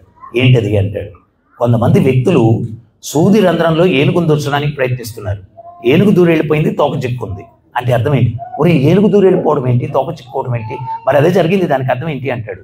ఒరే నాయన, నీ ప్రశ్నలు ఏంటో నాయన, బుర్ర వేడికిపోతా ఉంది, అన్నగారి దగ్గరికి వెళ్ళి అంటాడు. మళ్ళా 10 నిమిషాలకు వస్తాడు. ఏంటి మళ్ళా వచ్చావంటే, ఇప్పుడు ఇంకా విచిత్రమైన చూశాను అంటాడు. ఏంటది అంటే, గోవు దూడని చంపి తినేసింది అంటాడు. గోవు సాధు జంతువు, అది దూడని చంపి తినడం ఏంటరా అంటాడు. మరి అదే జరిగింది, దానికి అర్థం ఏంటి అంటాడు. ఒరే నాయన, నాకు తెలియదు, అన్నగారి దగ్గరికి వెళ్ళమంటాడు. మళ్ళా 10 నిమిషాలకు వస్తాడు. ఏంటి మళ్ళీ వచ్చామంటే, ఇంకా విచిత్రమైన చూశాను అంటాడు. ఏంటది అంటే, కొంతమంది తీర్థయాత్రలకు వెళ్తున్నారు, ఒక కొండ మీద నుంచి బండ దొల్లుకుంటూ మార్గానికి అడ్డంగా పడిపోయింది. ఎవరు తొలగించడానికి ప్రయత్నించినా తొలగింపబడలేదు. ఒక బక్క చిక్కిన భక్తుడు తన దోవతీకున్న నూలు పోగు తీసి ఆ బండ కట్టి లాగితే ఆ దొల్లుకుంటూ పక్కన పడిపోయి పగిలిపోయి పొడిగిపోయింది అంటాడు. భీముడు అంటాడు, ఆ బండ పగిలిందో లేదో తెలియదు కానీ అబ్బాయి, నా పిడికిలతో నీ తల మీద ఒకటి ఇచ్చానంటే ఒక్కలైపోద్ది, నేనేమన్నా పిచ్చోడు అనుకున్నావా ఏంటి, ప్రశ్నలన్నీ పోయి ఇక్కడి నుంచి అని తరుముకుంటాడు. వాడు వెళ్ళిపోతాడు. 10 నిమిషాల తర్వాత ధర్మరాజు నిద్రలేచి బయటకు వస్తాడు. భీమసేనుడు చూసి, ఏంటి భీమసేన ఇట్లా వచ్చావు అంటాడు. మీతో ఏదో చర్చించాలని వచ్చాను, కానీ మీరు నిద్రిస్తున్నారని బయట వేచి ఉన్నాను. కానీ ఒక వ్యక్తి విచిత్రమైన ప్రశ్నలతో నా బుర్ర తినేశాడు అంటాడు. ఏంటి ఆ ప్రశ్నలు అంటే, ఇవన్నీ చెప్తాడనమాట. అప్పుడు ధర్మరాజు అంటాడు, వాడిని పట్టి బంధించావా అంటాడు. ఎందుకు బంధించాలా అంటాడు. వాడెవడో కాదు, కలిపురుషుడు, మన తర్వాత కలియుగం రాబోతుంది, ఆ ప్రశ్నల రూపంలో కలియుగంలో జరగబోయే విషయాల గురించి చెప్పాడు మనకు అన్నాడు. వాడు రాజులాగా అలంకరించుకొని ఉన్నాడే అన్నాడు. మనీష్ అట్టా ఉన్నాడని, కురూపిలాగా ఉన్నాడు. అప్పుడు ధర్మరాజు నవ్వుతూ చెప్తాడు, కలియుగంలో ప్యాకింగ్కి ఇచ్చిన ప్రాముఖ్యత ప్రోడక్ట్కి ఎవరినైనా అంటాడు. ప్యాకింగ్ ఎక్సలెంట్గా ఉంటుంది, ప్రోడక్ట్ వరస్ట్గా ఉంటుంది అనమాట. చిన్నపిల్లలు తినే చిప్స్ ప్యాకెట్ దగ్గర నుంచి అది టుబ్బిపోయి ఉంటుంది. వాడు అనుకుంటాడు కొనుక్కుంటే రోజంతా తినచ్చేమో అని. ఓపెన్ చేస్తే గాలి ఉంటుంది, 4 బల్బులు ఉంటాయి అనమాట. ప్యాకింగ్ ఎక్సలెంట్గా ఉంటుంది, ప్రోడక్ట్ వరస్ట్గా ఉంటుంది. మరి వాడు అడిగిన ప్రశ్నలకు సమాధానం ఏంటి అంటాడు. కంచె చేనును మేసింది అంటే అర్థం ఏంటి అంటే, అప్పుడు ధర్మరాజు చెప్తాడు, చట్టాన్ని ఎవరైతే కాపాడాలో వాళ్లే చట్టాన్ని ఉల్లంఘిస్తారు కలియుగంలో. కంచె చేనును మేసింది అంటే దానికి అర్థం అది. ఏదైనా ఒక్క డిపార్ట్మెంట్ చెప్పండి లంచం తీసుకోకుండా పనిచేసేది, లేకపోతే రూల్స్ రెగ్యులేషన్స్ని పక్కన పెట్టేసి పిచ్చి పిచ్చిగా అడ్మినిస్ట్రేషన్. అందరూ ప్రతి డిపార్ట్మెంట్ కంచే చేనును మేసింది అంటే దానికి అర్థం అది. మరి రెండోది, పెద్ద కుండ నిండుకు నీరు తీసుకుని 5 చిన్న కుండలో సమానంగా పోసి 5 చిన్న కుండలో నీరు తీసి పెద్ద కుండలో పోస్తే ఎలితి ఏర్పడింది అంటే అర్థం ఏంటి అంటాడు. అప్పుడు ధర్మరాజు విచారవదనంతా చెప్తాడు. ఒక తండ్రి 5 పిల్లల్ని సమానంగా పెంచుతాడు, 5 పిల్లలు కలిసి ఒక తండ్రిని చూసుకోలేరు కలియుగంలో అంటాడు. ఒక తండ్రి 5 పిల్లల్ని సమానంగా పెంచుతాడు, 5 పిల్లలు కలిసి ఒక తండ్రిని చూసుకోలేరు కలియుగంలో. నేను ఒకసారి రాష్ట్రం అంతా కూడా ఒక యాత్ర ఒకటి చేశాను, వ్యసనాలు మానండి యువతని కాపాడండి అని చెప్పి. ప్రతి ఊర్లో కూడా ఒక 5,000 మంది 10,000 మంది స్టూడెంట్స్ని గ్యాదర్ చేసి వాళ్ళకి ఏదో మోరల్స్ ఎథిక్స్ మీద మాట్లాడుతూ ఈ కథ ప్రతి ఊర్లో చెప్పేవాడిని. ఆర్లగడ్డ ఎక్కడో అక్కడ చెప్తే ఒక పిల్లోడు, మీరు మీ తల్లిదండ్రులు చూసుకుంటారా అని పిల్లవాళ్ళని అడిగితే వాళ్ళు అన్నారు, మా తల్లిదండ్రులు మాకు ఆదర్శంగా లేరు కదా, మేము ఎందుకు చూసుకుంటా ఉన్నాడు ఒకటి. వాడు ఇట్లాగే అన్నాడు, అరే అసలు ఎందుకు చూసుకోవాలో చెప్తానురా, నీకు చిన్నప్పుడు స్నానం ఎవరు చేయించారు అన్నాను. అమ్మ అన్నాడు. బట్టలు ఎవరు వేశారు? అమ్మ. భోజనం ఎవరు పెట్టారు? అమ్మ అన్నాడు. నువ్వు చేసుకోవచ్చు కదా, అమ్మ దగ్గర ఎందుకు చేయించుకున్నావు? అదేంటి గురుగారు అట్టంటారు, చిన్నప్పుడు చేసుకోలేం కదా అన్నాడు. నువ్వు చేసుకోలేనప్పుడేమో చాకరీ చేయించుకున్నావురా, వృద్ధాప్యం బాల్యంతో సమానం అంటారు, వాళ్ళు చేసుకోలేనప్పుడు ఇదిలోకి దోసేస్తున్నావు, ఏం న్యాయం రా అన్నాను. వాడు కొంచెం కళ్ళలో నీళ్లు తిరిగి, లేదు గురుగారు చూసుకుంటాను, చారిటీ బిగిన్స్ ఎట్ హోమ్, నీ దగ్గర నుంచి మొదలు పెట్టరా నాయన చూసుకోవడం అని చెప్పాను. ఈరోజు మనం కూడా ఏమనుకుంటామంటే మనం అసలు ముస్లింలమే కాదనుకుంటాం, మన పెద్దోళ్ళని సరిగ్గా పట్టించుకో, కానీ మన పిల్లలు అది చూస్తున్నారు, అది సేమ్ రిపీట్ అవుతుంది. A reaction there is an equivalent opposite reaction. వాళ్ళు చాదస్తం గేదస్తం ఏం లేదండి. నేను ఒక్క విషయం చెప్తాను, మనం పుట్టినప్పుడు మొట్టమొదటి చైతన్యం అన్నమయ్య చైతన్యం అంటారు. పిల్లోడు ఎవడైనా కానీ చిన్న పిల్లోడు ఏది చేతికి దొరికినా మీరు గమనించండి నోట్లోకి తీసుకుంటాడు, వాడు అన్నంగా భావిస్తాడు. వాడు విసర్జించిన మలాన్ని కూడా ఆ తల్లి టయానికి శుభ్రం చేయకపోతే అది కూడా తినేస్తాడు వాడు. అన్నమయ్య చైతన్యం, ఫస్ట్ చైతన్యం జీవుడికి వచ్చేది అన్నమయ్య చైతన్యం, అంటే ప్రతిదీ అన్నంగా భావిస్తాడు. ఆ తల్లి కంటికి రెప్పలాగా నిన్ను కాసుకొని శుభ్రపరిచి నిన్ను జాగ్రత్తగా పెంచి ఎన్ని పనికిమాలిన పనులు మనం చేయలేదు, ఆ తల్లులు అవన్నీ భరించి చాదస్తం అనుకొని వదిలేస్తుంటే ఇంత ప్రయోజకులం అయి ఉండేవాళ్ళమా? ఎంత భూదేవిలాగా సహనంతో ఆ తల్లిదండ్రులు నిన్ను పెంచి పెద్ద చేసి ఆస్తులు అవి ఇవి ఇస్తే లాస్ట్కి చివరి స్టేజ్లో ఒక 10 సంవత్సరాలు మ్యాక్సిమం అంతా ఉంటారేమో వృద్ధాప్యం వచ్చిన తర్వాత. ఆ 10 సంవత్సరాలు వాళ్ళని చూసుకోలేక నానా ఇబ్బందులు పెట్టి ఏముంది డబ్బులు కట్టి ఓల్డేజ్ హోమ్లో పెట్టేస్తూ ఉంటారు. నేను ఓల్డేజ్ హోమ్లకి చాలా ఓల్డేజ్ హోమ్లకి వెళ్తాను అనమాట, ప్రచారం ధర్మం ఈ యొక్క ప్రవచనానికి. వాళ్ళు ఏడుస్తారు అక్కడ. మనకే ప్రేమ లేకపోతే ఆ ముసలాళ్ళ మీద ఆ వర్కర్స్కే ఉంటుందండి. ఏం ఏడిపిస్తారు తెలుసా ఆ ముసలాళ్ళు, నా వర్కర్స్ ఆడుకుంటారు వాళ్ళతోటి. సో ఇది మనం ఇవన్నీ కూడా గమనించుకుంటే మన భవిష్యత్తు బాగుంటుంది. మన తల్లిదండ్రులు మనం ప్రేమగా చూసుకుంటే, అంటే వీటన్నిటికీ కూడా ఒకటి కారణం ఉంది. భగవద్గీతలో భగవంతుడు చెప్పింది మనం మిస్ అయ్యాం. ఏంటది అంటే, భగవద్గీతలో ఒక శ్లోకంలో భగవంతుడు చెప్తాడు, విద్యా వినయ సంపన్నే బ్రాహ్మణే గవిహస్తిని సునీచేవ స్వపాకేచ పండితా సమదర్శిన. యథార్థ జ్ఞానం ఎవరికైతే ఉంటుందో బ్రాహ్మణుణ్ణి, గోవుని, ఏనుగుని, సునక మాంసం తినే చండాలుని అందరినీ సమదృష్టితో చూస్తాడు. ఆ యథార్థ జ్ఞానం ఏంటి? ఆత్మజ్ఞానం. నేను ఆత్మస్వరూపుణ్ణి, వాళ్ళు ఆత్మస్వరూపులు. నాకెంతైతే జీవించడానికి అర్హత ఉందో వాళ్ళకు కూడా అర్హత ఉంది. చాణక్యుడు ఒకటే చెప్తాడు, ఏ సమాజంలో శాంతి ఉంటుంది? పరాయి స్త్రీని తల్లి అన్న భావనతో ఏ సమాజంలో వ్యక్తులు చూస్తారు? పరాయి వస్తువును ధూళి అన్న భావనతో ఏ సమాజంలో వ్యక్తులు చూస్తారు? నాకు నివసించడానికి ఎంతైతే అర్హత ఉందో ప్రతి ఒక్కడికి అదే అర్హత ఉంది అన్న భావనలతో జీవించే వ్యక్తులు ఉన్న సమాజంలో శాంతి ఉంటుంది అని చాణక్యుడు చెప్తాడు అనమాట. మరి ఆ భావనలు వ్యక్తుల్లో రావాలంటే ఖచ్చితంగా గీతా జ్ఞానం అనుసరించాలన్నమాట. భగవంతుడు ఇచ్చినటువంటి ఆ జ్ఞానాన్ని అనుసరిస్తే ఆ యొక్క భావన వ్యక్తుల్లో వస్తుంది. అప్పుడు ప్రతి ఒక్కడు కూడా సుఖంగా జీవించేదానికి అవకాశం ఉంది. సో ఒక తండ్రి 5 పిల్లల్ని సమానంగా పెంచుతాడు, 5 పిల్లలు కలిసి ఒక తండ్రిని చూసుకోలేరు కలియుగంలో అంటాడు. మరి మూడవది ఏంటి అంటాడు, సూది రంధ్రంలో ఏనుగు దూరం వెళ్ళిపోయింది, తోక చిక్కుకుంది. అప్పుడు ధర్మరాజు నవ్వుతూ చెప్తాడు, కలియుగంలో పెద్ద పెద్ద స్కాములకు అందరూ నిర్దోషులే. ఏనుగు దూరం వెళ్ళిపోద్ది. పోలీస్ స్టేషన్లో బుకింగ్ అంతా పెట్టి కేసులే బుకింగ్, చిల్లర కేసులు బుక్ చేస్తారు, ఏనుగు దూరం వెళ్ళిపోద్ది. ఎలక్షన్ ముందు వైజాగ్లో 50,000 కోట్లు 1,00,000 కోట్లు డ్రగ్స్ పట్టుకున్నారన్నారు. ఏమన్నా ఊసుందా? ఇప్పుడు వారం రోజులు పెద్ద డిబేట్లు జరిగాయి. దాని గురించి ఎవడన్నా ఇప్పుడు సూత్రధారి ఎవరు, పాత్రధారి ఎట్టపోయిందో? ఏనుగు దూరం వెళ్ళిపోయింది, తోక చిక్కుంది. ఏదైనా చిల్లర కేసులు పెట్టి కేసులు ఇవన్నీ బుక్. ఇవన్నీ చూడండి, శాస్త్రం అనేది సత్యం. 5000 సంవత్సరాల క్రిందట వ్యాసుల వారు మహాభారతంలో ఇవన్నీ చెప్పాడు. తూచా తప్పకుండా జరుగుతున్నాయా లేదా చెప్పండి? సేమ్ జరుగుతున్నాయి. తర్వాత 4వది, గోవు దూడను చంపి తినేస్తుంది. దానికి ధర్మరాజు విచారవదనంతో చెప్తాడు. జంతువు కూడా తన బిడ్డ అంటే చాలా ప్రియం, కానీ కలియుగంలో తల్లే తన బిడ్డను అభాషణ రూపంలో చంపుతుంది, చంపడమే కాకుండా తింటుంది అంటాడు. ఈరోజు అమెరికా, తాయివాన్లలో కాస్ట్లీయెస్ట్, అంటే ఇంకా వేరే దేశాల్లో కూడా కాస్ట్లీయెస్ట్ అండ్ టేస్టియెస్ట్ ఫుడ్ ఏంటి అంటే ఫీటస్ అంటారు. ఈ తల్లి గర్భాన్ని నుంచి అభాషణ ద్వారా పిండాన్ని తీసి ప్యాకింగ్ చేసి అమ్ముతున్నారు, దాన్ని తింటున్నారు. అంత నీచానికి మానవులు దిగజారిపోయారు అనమాట. ఈరోజు మనం ఈ పుణ్యభూమిలో కూర్చొని దీర్ఘాలు తీస్తాం. అమెరికాలాగా ఎప్పుడయ్యా మన దేశం అయ్యేదే ఏనాయన పిండాలు అమ్మితే కానీ దేశం గొప్పదనుకోవా? దేశం యొక్క సౌభాగ్యాన్ని చాణక్యుడు చెప్తాడు, సంస్కృతి అంటాడు. దేశం యొక్క సౌభాగ్యం సంస్కృతి, ఎంతో గొప్ప కల్చర్ మంది. ఇది ప్రపంచానికి మనం ఆదర్శంగా చూపించాల్సింది. బోనిచ్చి ఆ చెత్త అంతా తెచ్చి మన ఎత్తినేసుకొని మనం ఇక్కడ అఘోరిస్తూ ఉన్నాం, కష్టాలు కొని తెచ్చుకొని. సో వీటన్నిటికి కారణం ఏంటి అంటే స్త్రీ పురుషుల విచ్చలవిడితనం కూడా ఆ దేశాల్లో. మనకేంటి అంటే వివాహం అయ్యేంత వరకు డిస్టెన్స్ మెయింటైన్ చేయాలా, మన సాంప్రదాయం అది. మనోళ్ళు సోషలిజం అన్నారు, ఆ సోషలిజం కాస్త సైన్సిజం, తర్వాత సారోయిజం అయిందనమాట. ఇప్పుడు పెళ్ళైన నెలకి 2 నెలలకి 3 నెలలకి 4 నెలలకి డైవర్సులు. ఎందువల్లంటే వీళ్ళు కాలేజ్ డేస్లో ఎవడు ఎక్కడ తిరుగుతాడో ఏంటో తెలియదు. తిరిగేటప్పుడు పిల్లి కళ్ళు మూసుకొని పాలు తాగుతుందంట, ఎవరు చూడట్లేదు అని. పెళ్లి రోజే పెళ్లి కొడుకు ఫ్రెండ్ వచ్చి, అరే మీ ఆవిడని ఎక్కడో చూసినట్టుందిరా అంటాడు. వాడికి గుర్తొచ్చిన రోజు వీళ్ళు పెళ్లి పెట్టకలేకపోద్ది అనమాట. ఫినిష్. ఎవడో ఎక్కడో చూసుంటాడు, ఆమెను వాడికి గుర్తొచ్చిందంటే ఈడ అయిపోయింది, ఫినిష్, ఈ జీవితం అయిపోయింది. సో ఇవే జరుగుతున్నాయండి సమాజంలో. సో వీటన్నిటికి కారణం ఏంటి అంటే ఒక పవిత్రమైనటువంటి జీవిత విధానాన్ని విడనాడడం వల్ల ఈ సమస్యలన్నీ వస్తున్నాయి. మనం అసలు ఊహించామండి భారతదేశంలో డైవర్స్ రేట్ ఎంత ఎక్కువకి వెళ్ళిపోద్దని ఎప్పుడైనా ఊహించామా? ఈరోజు పరిస్థితి ఏంటండి? అస్సలు దారుణంగా ఉందన్నమాట. ఆ వివాహ వ్యవస్థ లేకపోతే, ఇప్పుడు స్త్రీకి ప్రొటెక్షన్ అనేది లేకపోతే వాళ్ళు ఎంత అనుభవించాలి కష్టాలు. ప్రతి ఒక్క మగాడికి కూడా ఒంటరిగా ఉన్నటువంటి స్త్రీ మీద తక్కువ భావన, లేకపోతే ఇంకేదో వికార భావన, ఆమె ప్రశాంతంగా బతకలేదన్నమాట. అందుకనే మహాభారతంలో భీష్మ పితామహుడు చెప్తాడు, యుక్త వయసు వచ్చేంత వరకు తల్లిదండ్రుల రక్షణలో ఉండాలా స్త్రీ, వివాహం అయిన తర్వాత భర్త రక్షణలో ఉండాలా, విధివశాత్తు భర్త మరణిస్తే పెద్ద కుమారుడి యొక్క రక్షణలో స్త్రీ ఉండాలా, అప్పుడే ఆమె ప్రశాంతంగా జీవించగలదని మహాభారతంలో భీష్మ పితామహుడు చెప్తాడనమాట.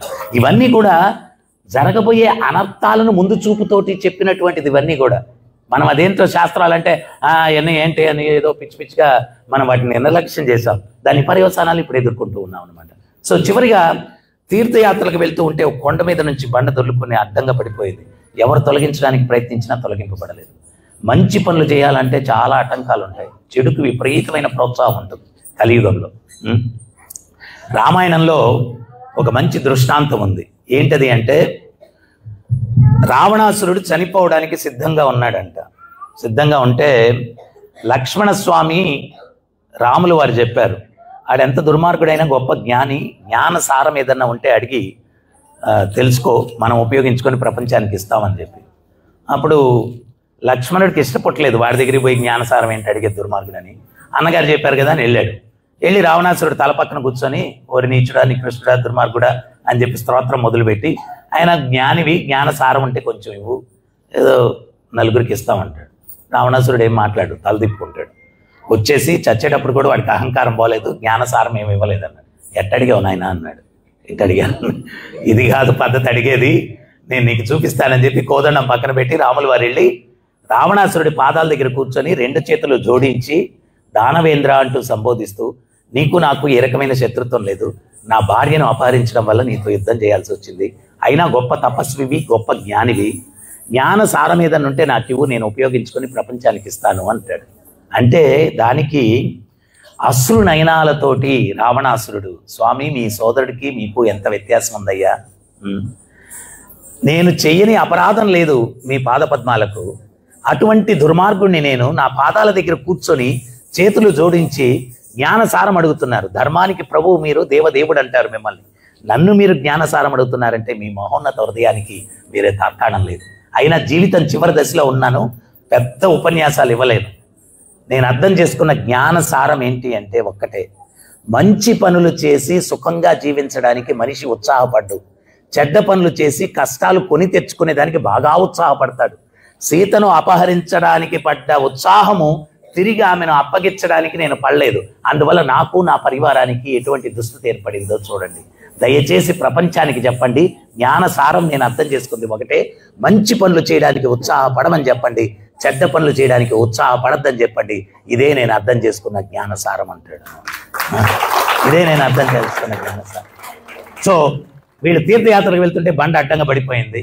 ఎవరు తొలగించడానికి ప్రయత్నించినా తొలగింపబడలేదు. సో ఒక బక్క చిక్కిన భక్తుడు ఆ నూలు పోగు తీసి దానికి బండ కట్టి లాగితే దొల్లుకుంటూ పక్కన పడిపోయి పగిలిపోయి పడిపోయింది. ధర్మరాజు ఆ నూలు పోగును దేంతో పోలుస్తాడంటే, కలిర్దోష నిదే రాజన్ హస్తి ఏకో మహాగుణ కీర్తనాది ఏవ కృష్ణస్య ముక్త సంగ పరంరజ్. కలియుగం దోషాలకు నిధి, ఒక్క సుగుణం ఉంది. ఏంటి ఆ సుగుణం అంటే, కీర్తనాది ఏవ కృష్ణస్య ముక్త సంగ పరంరజ్. ఆ కృష్ణుని కీర్తన ఎవడైతే చేస్తాడో ఆ కలియుగంలో ఉండే దోషాలన్నిటి నుంచి కూడా విముక్తిని పొందుతాడు. దోషాలన్నిటి నుంచి కూడా విముక్తిని పొందుతాడు. సో కలి సంతర్పణ ఉపనిషత్తు అని ఉంది. దాంట్లో కూడా హరే కృష్ణ కృష్ణ కృష్ణ హరే హరే, హరే రామ రామ రామ హరే హరే. ఇది షౌడశక నామ్నాం కలికల్ముషనాశనం నాతరో పరతరోపాయత్ సర్వవేదేషు దుష్యతి. ఈ 16 పదాలైన భగవంతుని ఎవరైతే జపిస్తారో కలికల్ముషనాశనం, కలికాలంలో ఉండే కల్ముషాలన్నీ నాశనం అవుతాయంట. నాతరో పరతరోపాయత్ సర్వవేదేషు దుష్యతి. వేదాలు మొదటి నుంచి చివరి దాకా తిరగవేసిన ఇంతకు మించిన తరుణోపాయం ఇంకోటి లేదు అని చెప్పడం జరిగింది. సో అందువల్ల ఈ యొక్క భగవత్ నామం చైతన్య మహాప్రభు చెప్పారు, శరీరం అపరిశుభ్రంగా ఉంటే స్నానం చేస్తాం, మనసు హృదయం అపరిశుభ్రంగా ఉంటే దాన్ని ఎట్లా శుద్ధి చేసుకోవాలండి. అది అపరిశుభ్రంగా ఉందనుకోండి, దాంట్లో వచ్చే ఆలోచనలు కూడా అపరిశుభ్రంగా ఉంటాయి. సో ఆ మనసుని హృదయాన్ని శుద్ధి చేసుకోవాలంటే భగవత్ నామాన్ని మనం కలియుగంలో జపించాలా. అయితే పూర్వానికి ఎవరో ఒక ఆయన ఋషికేశ్లో గంగలో స్నానం చేయడానికి వెళ్ళాడంట. బాగా నీళ్లు చల్లగా ఉంటాయి, అక్కడ ఐస్ కరిగి వస్తూ ఉంటుంది. ఆడు చేయి పెట్టాడు, చేయి పెడితే నీళ్ళుక్కుపోయాయి ఏళ్ళు. ఆడేం చేశాడంటే ఒంటి మీద టవల్ ఉంటే తీసేసి నీళ్ళలో వేసి పిండేసి టవల్ స్నానం నేను స్నానం అని 2-3 సార్లు అనుకొని వచ్చేసాడంట.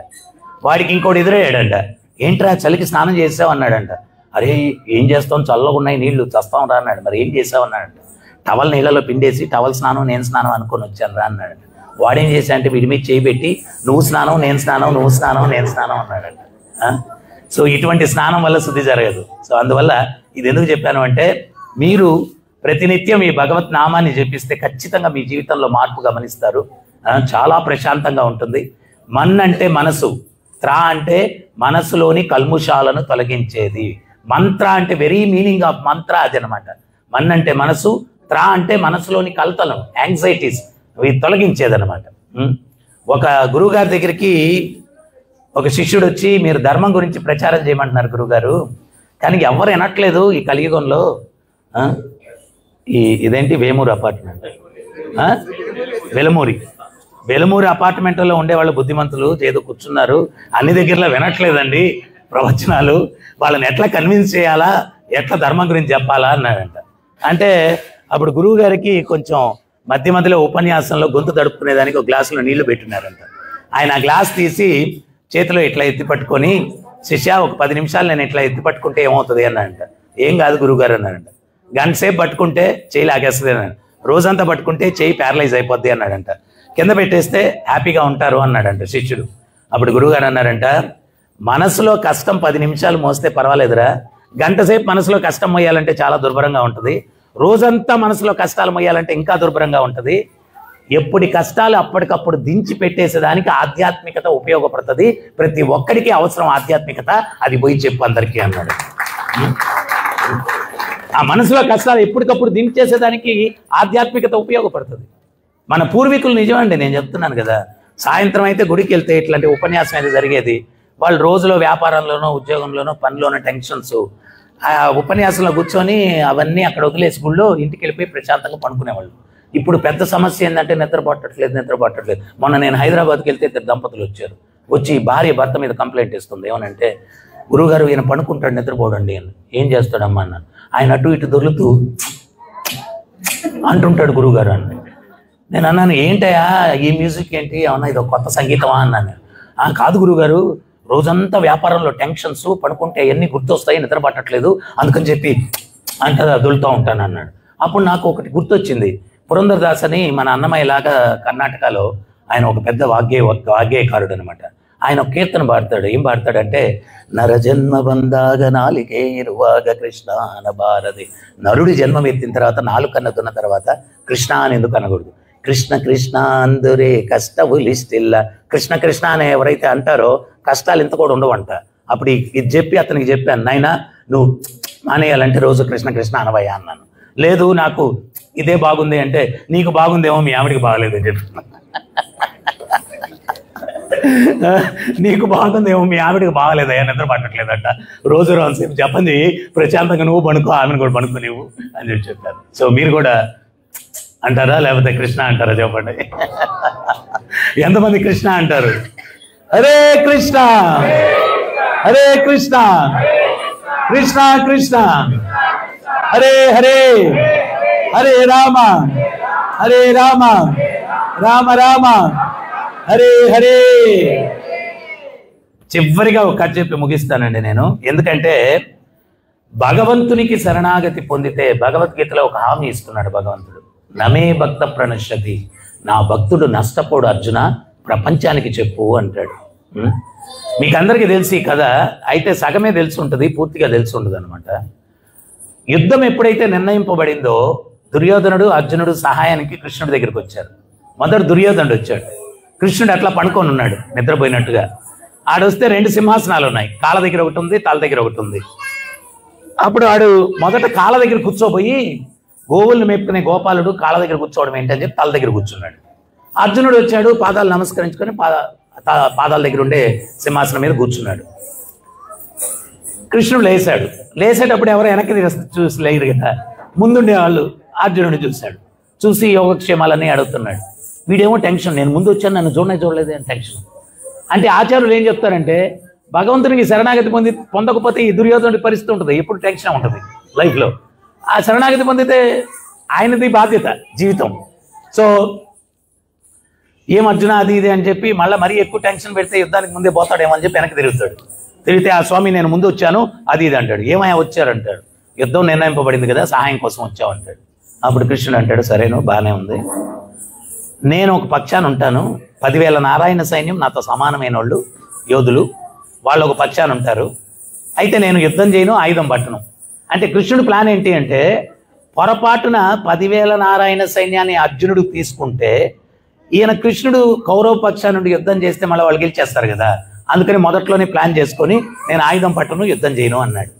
కానీ చిన్నవాడు అర్జునుడు కదా, మొదట అవకాశం అర్జునుడికి ఇస్తామని చెప్పి అన్నాడు. నేను మొదట వచ్చానన్నాడు. మొదట వచ్చినా నేను చూడలేదు కదా నిన్ను, ఆయన చూశాను మొదట, పిల్లోడు కదా, మొదట అవకాశం ఇస్తా ఉన్నాడు. అర్జునుడు పల్లెత్తి ఆలోచన లేకుండా కించిత్ కూడా సమయాన్ని వృధా చేయకుండా, కృష్ణ మీరు నాకు కావాలన్నాడు. వీడు దుర్యోధనుడు కపటి కదా, ఇంక మిగిలింది ఏముంది స్వామి, 10,000 నారాయణ సైన్యం, ఇంకా వాళ్ళతో నేను అడ్జస్ట్ అయిపోతాలే అని చెప్పి వెళ్ళిపోయాడు. వెళ్ళిపోయిన తర్వాత అర్జునుడితో కృష్ణుడు అన్నాడు, ఏమయ్యా అర్జున, నేను ఎంతో ప్లాన్ చేసి ఆ 10,000 నారాయణ సైన్యం నువ్వు కోరుకుంటావని చెప్పి అవకాశం నీకు ఇస్తే నువ్వు కోరుకోకుండా నన్ను కోరుకున్నావు, నేను యుద్ధం చేయనన్నాను, ఆయుధం పట్టినాను అన్నాడు.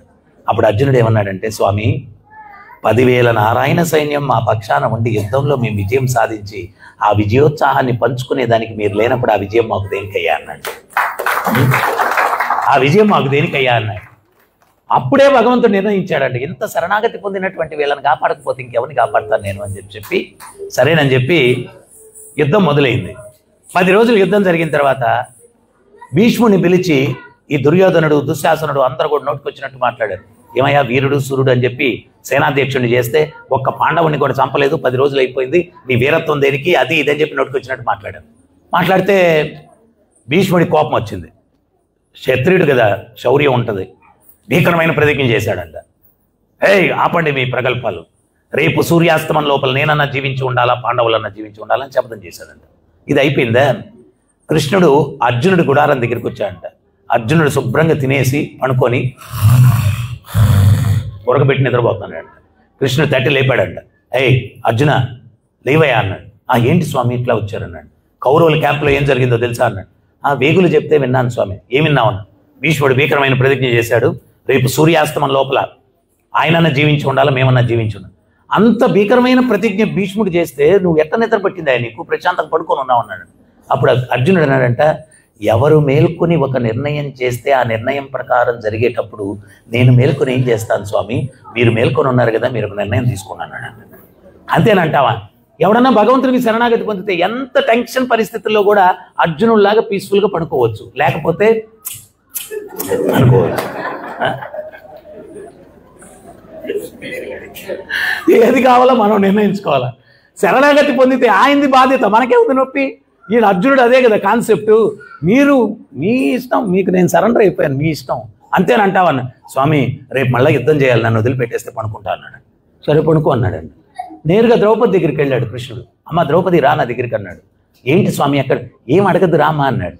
నేరుగా ద్రౌపదిని తీసుకొని కౌరవుల క్యాంప్ దగ్గరికి వెళ్తున్నాడు కృష్ణుడు. వెళ్తుంటే ఆమె నడుస్తుంటే పాదరక్షల శబ్దం వస్తుందంట. అమ్మ నీ పాదరక్షలు వదిలే అన్నాడంట. ఆ పాదరక్షలు తీసి భగవంతుడి చేతిలో పెట్టుకున్నాడంట. ఆయన దోవతి కుచ్చి తీసి ఇట్లా చీరలా కప్పుకున్నాడంట. చేతిలో పాదరక్షలు చీరలా కప్పుకొని ఆ యొక్క ద్రౌపది కూడా ముందు నడుస్తూ ఉంటే ఈయన కూడా వెనకాల ఒక స్త్రీలాగా నడుచుకుంటూ పోతున్నాడు. అక్కడ సెక్యూరిటీ అంతా నిలబడి ఉన్నారు సైనికులు. ఏదో రాణిగారు ఎవరో వచ్చారా, ఇంతకుముందు ముసుగులు వేసుకునేవాళ్ళు రాణులు, వీళ్ళందరూ కూడా ఎవరో వచ్చారని చెప్పి వదిలేశారు ఇద్దరిని. వెళ్తే భీష్ముడి గుడారం దగ్గరికి తీసుకెళ్ళి ఆయన ఈ దుర్మార్గులు మాట్లాడిన మాటలు కలత చెంది భీష్ముడు భగవంతుని మీద ధ్యానంలో కూర్చోన్నాడంట. కూర్చొని ఉంటే అమ్మ ద్రౌపది వెళ్ళి భీష్ముడి పాదాలు పట్టుకో అన్నాడంట. ద్రౌపది పోయి భీష్ముడి పాదాలు పట్టుకుంది. భీష్ముడు ఇమీడియట్గా దీర్ఘ సుమంగళీ భవ సౌభాగ్యవతీ భవ అన్నాడు. అప్పుడు ద్రౌపది అనింది, మీ మాటలు అసత్యం కాదు కదా స్వామి అనింది. కళ్ళు తెరిచి చూశాడు ఎవరు అని చెప్పి. ద్రౌపది నువ్వెట్టా వచ్చావు అన్నాడు. పని అయిపోయింది కదా. దీర్ఘ సుమంగళీ భవ సౌభాగ్యవతీ భవ అంటే పాండవులు చావరు, అయిపోయింది, పని అయిపోయింది. సో ఆయన ఎట్లా వచ్చావు దేవి ఇటు చూపించింది. చూపిస్తే ఈయన ముసుగు వేసుకుని చేతులు చెప్పులు పట్టుకున్నాడు. ఎవరది అన్నాడు భీష్ముడు. ఈయన ముసుగు దీలా. ఎవరది అన్నాడు. ముసుగు దీలా. భీకరంగా గర్జించాడు. ఎవరది అన్నాడు. అప్పుడు ముసుగు తొలగిస్తే కమలాక్షుడు. అది చూసి భీష్మ పితామహుడు సాష్టాంగ దండ ప్రణామాలు చేసి, ఏ దేవదేవ అఖిలాండ కోటి బ్రహ్మాండ నాయక, నీ భక్తుల్ని కాపాడడానికి ఏ స్థాయికి దిగజారుతావయ్యా, ఆ చేతిలో చెప్పులేంటి, ఆ ముసుగేంటి అని చెప్పి ఆయన్ని స్తోత్రం చేయడం మొదలుపెట్టాడు భీష్మ పితామహుడు అనమాట. సో ఇట్లాగా మీరందరూ ఆ భగవంతుడు కృష్ణుణ్ణి శరణాగతి పొంది ఆయన్ని నమ్ముకోండి. మీ యోగక్షేమాలు, మీరు ఎంత యుద్ధం లాంటి పరిస్థితుల్లో అయినా కానీ అర్జునుడు ప్రశాంతంగా గొరకపెట్టి నిద్రపోయినట్టు హ్యాపీగా నిద్రపోవచ్చు. లేకపోతే అరే 3 సార్లు నామం చెప్పండి నాతోటి అందరు కూడా.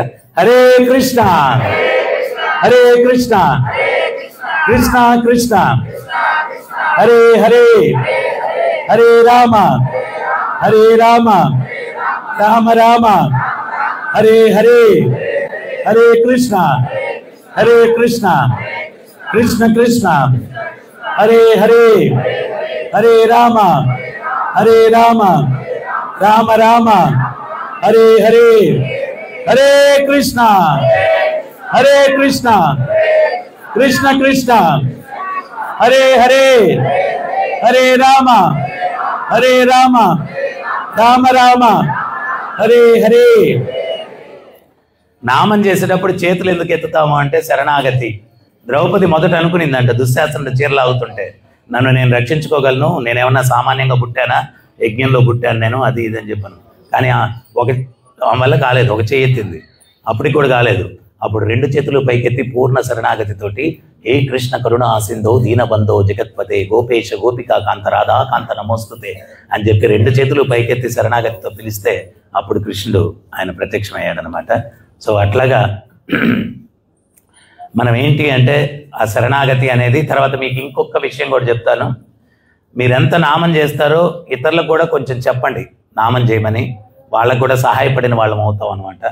పూర్వానికి రోజు ఉపన్యాసం ఇచ్చేటువంటి ఒక వ్యక్తి, ఒక బస్ డ్రైవరు ఒకే రోజు మరణించారంట. యమధర్మరాజు వచ్చి ఉపన్యాసం ఇచ్చే వ్యక్తి నరకానికి వెళ్తాడు, బస్ డ్రైవర్ వైకుంఠానికి వెళ్తాడని చెప్పాడంట. ఆ ఉపన్యాసం ఇచ్చే వ్యక్తికి చాలా కోపం వచ్చిందంట. నేను రోజు ఉపన్యాసం చెప్తాను, నేను నరకానికి వెళ్ళడం ఏంటి, వీడు ఆఫ్టర్ ఆల్ బస్ డ్రైవరు, వీడు వైకుంఠానికి వెళ్ళడం ఏంటి అన్నాడంట. అప్పుడు యమధర్మరాజు చెప్పాడంట, రోజు ఉపన్యాసం చెప్పేవాడివి, భగవంతుడి గురించి ఒక మొక్క కూడా చెప్పేవాడివి కాదు, నేను ఇంద్రుడిని చంద్రుడిని అని నీ గొప్పలు చెప్పుకునేవాడివి. కానీ ఆ బస్ డ్రైవర్ చాలా ర్యాష్గా డ్రైవింగ్ చేసేవాడు, టర్నింగ్లో కూడా స్పీడ్ తగ్గేవాడు కాదు, సుమ్మని తిప్పేసేవాడు. ప్రయాణికులందరూ భయంతో కృష్ణ రామ గోవింద అనుకున్నారు. కొన్ని వేల మంది ప్రయాణికుల చేత వాడు భగవత్ నామం చేపించాడు, అందుకని వాడు వైకుంఠానికి వెళ్తాడని చెప్పాడు. మీరెంత నామం చేస్తారో, ఇతరుల చేత చేపిస్తారో మీ ఆధ్యాత్మిక ఉన్నతి ఆధారపడి ఉంటుంది. హరే కృష్ణ. హరే కృష్ణ.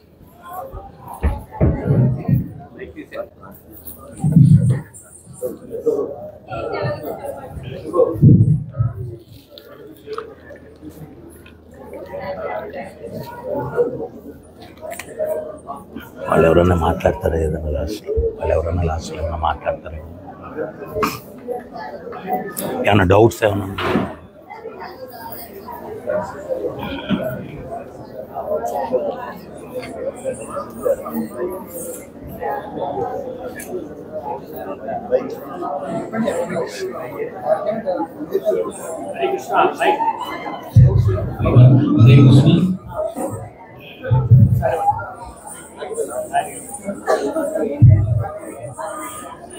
హరే కృష్ణ. ఆధ్యాత్మికంగా ఎవరికైనా ఏమైనా డౌట్స్ ఉన్నట్లయితే స్వామి వారితో మీరు పరిష్కారం చేసుకోవచ్చు. మీకు ఏమైనా డౌట్స్ ఉంటే ఇవి నాటి ప్రవర్తన కానీ లేదా మీకు ఏమైనా ఆధ్యాత్మిక డౌట్ కానీ ఉన్నట్లయితే ప్రశ్నిస్తే ప్రశ్నించండి. హరే కృష్ణ.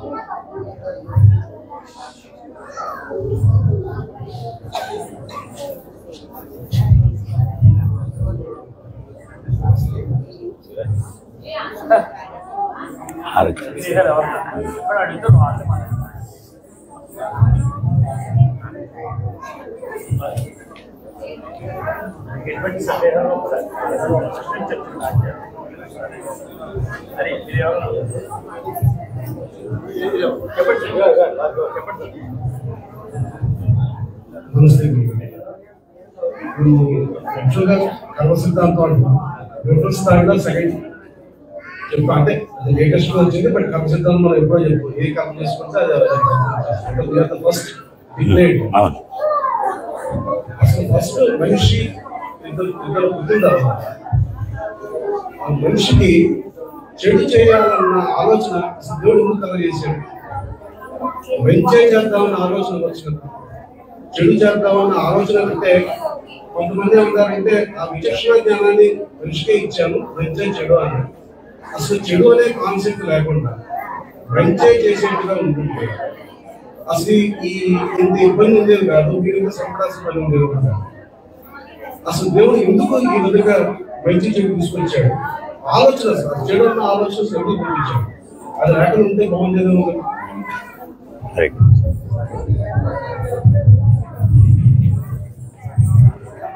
చాలా మంచి ప్రశ్న వేశారు. యాక్చువల్గా భగవంతుని యొక్క సృష్టిలో రెండు సృష్టులు ఉన్నాయి. ఒకటి ఆధ్యాత్మిక జగత్తు, ఒకటి భౌతిక జగత్తు. ఆధ్యాత్మిక జగత్తులో ఏంటి అంటే అక్కడ ఎవరికి కూడా చెడు చేయాలన్నటువంటి థాటే ఉండదన్నమాట. మనందరం కూడా భగవంతుని యొక్క అంశలం. ఆయన ఎట్లా సర్వస్వతంత్రుడో ఆయన అంశగా మనలో కూడా స్వతంత్రత ఉందన్నమాట. అయితే ఆ స్వతంత్రతని దుర్వినియోగం చేసుకోవడం వల్ల ఇప్పుడు ఈ యొక్క మైక్ ఉంది, దీన్ని ఆన్ చేస్తేనే ఇది ఆన్ అవుతుంది, ఆఫ్ చేస్తే ఆఫ్ అయిపోతుంది. ఇది యంత్రం. కానీ జీవుడు అట్లా కాదు. మనం జీవుణ్ణి మంచే చేయాలా అంటే అప్పుడు మనం ప్రోగ్రామ్ చేసినట్టు, రాబోట్ని ప్రోగ్రామ్ చేసినట్టు. సో జీవుడు ఏంటి అంటే సర్వస్వతంత్రుడు అనమాట. సో మనకు కోరిక కలిగింది.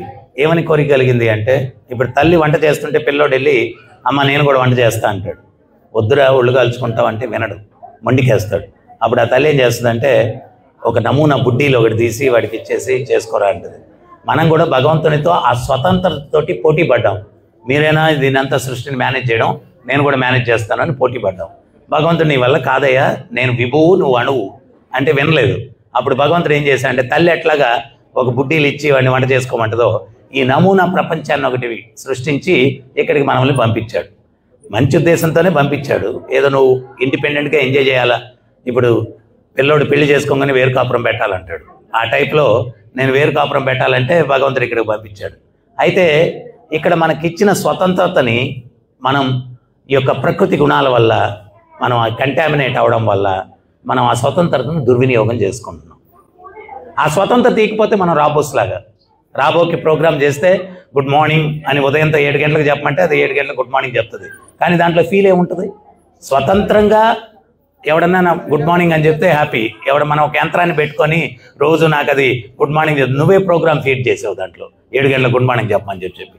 అట్లా యంత్రాలు కాదు మనం, ఇండివిజువల్ సోల్స్. ప్రతి ఒక్క సోల్కి కూడా స్వతంత్రత ఉంది. ఆ స్వతంత్రతను దుర్వినియోగం చేసుకోవడం వల్ల ఈ పాపం పుణ్యం ఇవన్నీ కూడా మనం చేస్తున్నాం అనమాట. సో ఆధ్యాత్మికత ఏం చేస్తుందంటే ఆ స్వతంత్రతని దుర్వినియోగం చేయకుండా మనకు రిమైండర్ లాగా మనకు కాషన్ ఇస్తుంది అనమాట. నీ స్వతంత్రతను నువ్వు దుర్వినియోగం చేసుకుంటే దాని ఫలితం దుఃఖం వస్తుంది, బీ కేర్ఫుల్, తస్మాత్ జాగ్రత్త అని మనకు ఒక వార్నింగ్ బెల్ లాగా ఈ ఆధ్యాత్మికత మనకు హెల్ప్ చేస్తుంది అనమాట. మనం అర్థం చేసుకొని ఆ స్వతంత్రత కోరుకోవడం వల్ల ఇక్కడికి వచ్చి ఈ కష్టాలని పడ్డం దేనికి, పాపాలు చేయడం, దాని దుఃఖం ఇవన్నీ అనుభవించడం దేనికి, ఇవన్నీ నాకొద్దు స్వామి అంటే బేసిక్గా మనందరం కూడా అక్కడి నుంచి భగవంతుడిలాగా హీరో అవ్వాలని చెప్పి వచ్చాము ఇక్కడికి. తర్వాత ఎన్నో జన్మలు అనుభవించి నేను హీరో కాదు జీరో అని చెప్పి అర్థం చేసుకొని ఈ జీరోలు 100 అయినా కానీ 1000 అయినా కానీ 1,00,000 అయినా కానీ విలువ లేదు. ఆ జీరోల పక్కన 1 పెడితే అన్ని జీరోలకి వాల్యూ వస్తుంది. సో ఆ ఒక్కడు హీరో భగవంతుడు, ఆయన పక్కన ఈ జీరో చేరితేనే ఈ జీరోకి ఒక విలువ. నాకు ఇక్కడ ఇండిపెండెన్స్ వద్దు, నేను ఆయన దగ్గరికి వెళ్ళిపోతాను అని చెప్పి రియలైజ్ అయ్యి ఆ భక్తి చేసుకొని మోక్షం పొందితే then again our life is successful. అది హోల్ థింగ్. హరే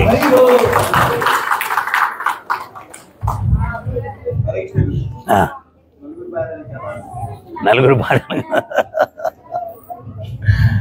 నిన్నట్టున్నారు మీరు. ఒక రాజుకి 4 భార్యలు ఉన్నారంట. మొదటి భార్య కోరిందంతా ఇచ్చాడంట. 2వ భార్యని ఎక్కడికి వెళ్ళినా వెంట పెట్టుకుని తీసుకెళ్ళాడంట. 3వ భార్యతో కష్ట సుఖాలు చెప్పుకున్నాడంట. 4వ భార్యని జీవితంలో కన్నెత్తి చూడలేదంట. అప్పుడు ఆయన చనిపోయేటప్పుడు మొదటి భార్యని అడిగాడంట. అడిగిందంతా ఇచ్చాను కదా, నువ్వు వస్తావా నాతో అన్నాడంట. ఇచ్చినంత వరకు తీసుకున్నంత వరకు, తర్వాత మీకు నాకు సంబంధం లేదనిందంట. 2వ భార్యని ఎక్కడికి వెళ్ళినా వెంట పెట్టుకొని తీసుకెళ్ళాడు. నువ్వు నాతో వస్తావా అంటే మీరు పోయిన తర్వాత నేను ఇంకొక వెనకాల వెళ్ళిపోతాను అనిందంట 2వ భార్య. 3వ భార్యతో కష్ట సుఖాలు చెప్పుకున్నాడు. నువ్వన్నా వస్తావా అంటే గోవిందా గోవిందా అంటూ వాళ్ళ కాడ దాకా వస్తా, నా పైన రాను అని 3వ భార్య చెప్పిందంట. 4వ భార్యని జీవితంలో కన్నెత్తి కూడా చూడలేదు. ఏం ముఖం పెట్టుకొని అడుగుతాడు. నిరాశగా వెళ్ళిపోతుంటే 4వ భార్య స్వామి అని పిలిచిందంట. నేను వస్తాను మీతోటి అనిందంట. ఆ 4వ భార్య ఎవరు అంటే పరమాత్మ. ఆయన ఉన్నాడు హృదయంలోనే కూర్చొని అనేది కూడా మనం గుర్తించట్లేదు, కానీ మనం ఎక్కడికి వెళ్ళినా మనతోటే వస్తున్నాడు. ఆ 4వ భార్య పరమాత్మ అనమాట. 3వ భార్య ఎవరు అంటే స్నేహితులు, బంధువులు. మనకు మంచి జరిగినా చెడు జరిగినా వాళ్ళ చెవులు కొరికేస్తాం. పోయిన తర్వాత ఎక్కడి దాకా వస్తారు, వాళ్ళ కాడ దాకా వస్తారు, ఆ పైన రారు. అది 3వ భార్య. 2వ భార్యని ఎక్కడికి వెళ్ళినా వెంట పెట్టుకొని తీసుకుని వెళ్ళాడు. నువ్వు వెళ్ళిన తర్వాత నేను ఇంకొకరితో వెళ్ళిపోతాననింది. ఆ 2వ భార్య ఎవరు అంటే పేరు, ప్రతిష్ట. ఎంతోమంది ప్రధానులు పోయారు, ఆ ప్రధాని అన్న టైటిల్ వాళ్ళతో పోలేదు, ఇంకొకరు వెనకాల వెళ్ళిపోయింది అనమాట. సో 2వ భార్య అదనమాట. మొదటి భార్య కోరిందంతా ఇచ్చాడు, ఇచ్చినంత వరకు తీసుకున్నంత వరకు, పోయిన తర్వాత నీకు నాకు సంబంధం లేదు అనింది. ఆ మొదటి భార్య ఎవరు అంటే ఈ శరీరం. శరీరం ఏం కోరుకున్నా ఇస్తాము, కానీ ఆ శరీరం కూడా మనతో రాదు. ఇది సత్యం అన్నమాట. అరే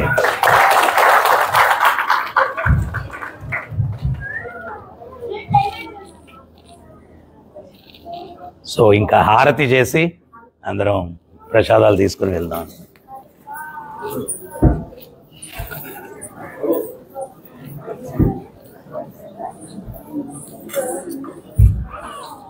హరే కృష్ణ. ఇస్కాన్ సంస్థాపకాచార్యులు దేశీ భక్తివేదాంత సంప్రదాయ వారు రచించినటువంటి ఆధ్యాత్మిక బుక్స్ శ్రీమాన్ సత్యగోపినాథ్ ప్రభుజీ వారి చెప్పిన ఎన్నో కథలు అందులో ఉంటాయి. మంచి మంచి విషయాలు.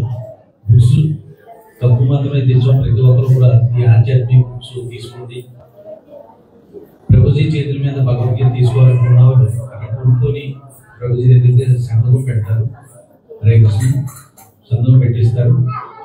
ప్రతి ఒక్కరు కూడా ఆధ్యాత్మిక గ్రంథం తీసుకొని అక్కడ స్టాల్ ఏర్పాటు చేశారు. హరే కృష్ణ.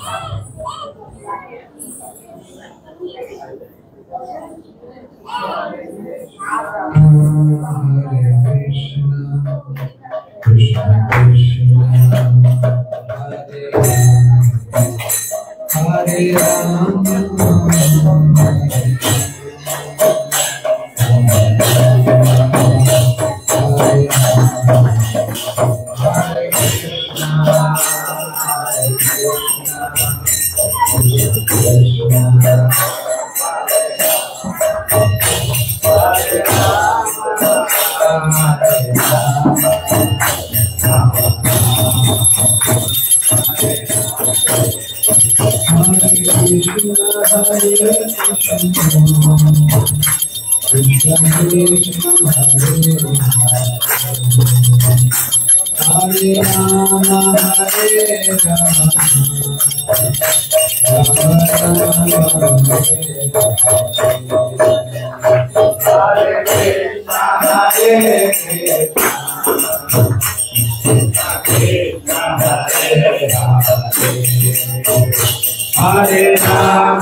చాలా గొడవ అయిపోయాడు, చాలా రోజులు అయితే. బాగున్నావా?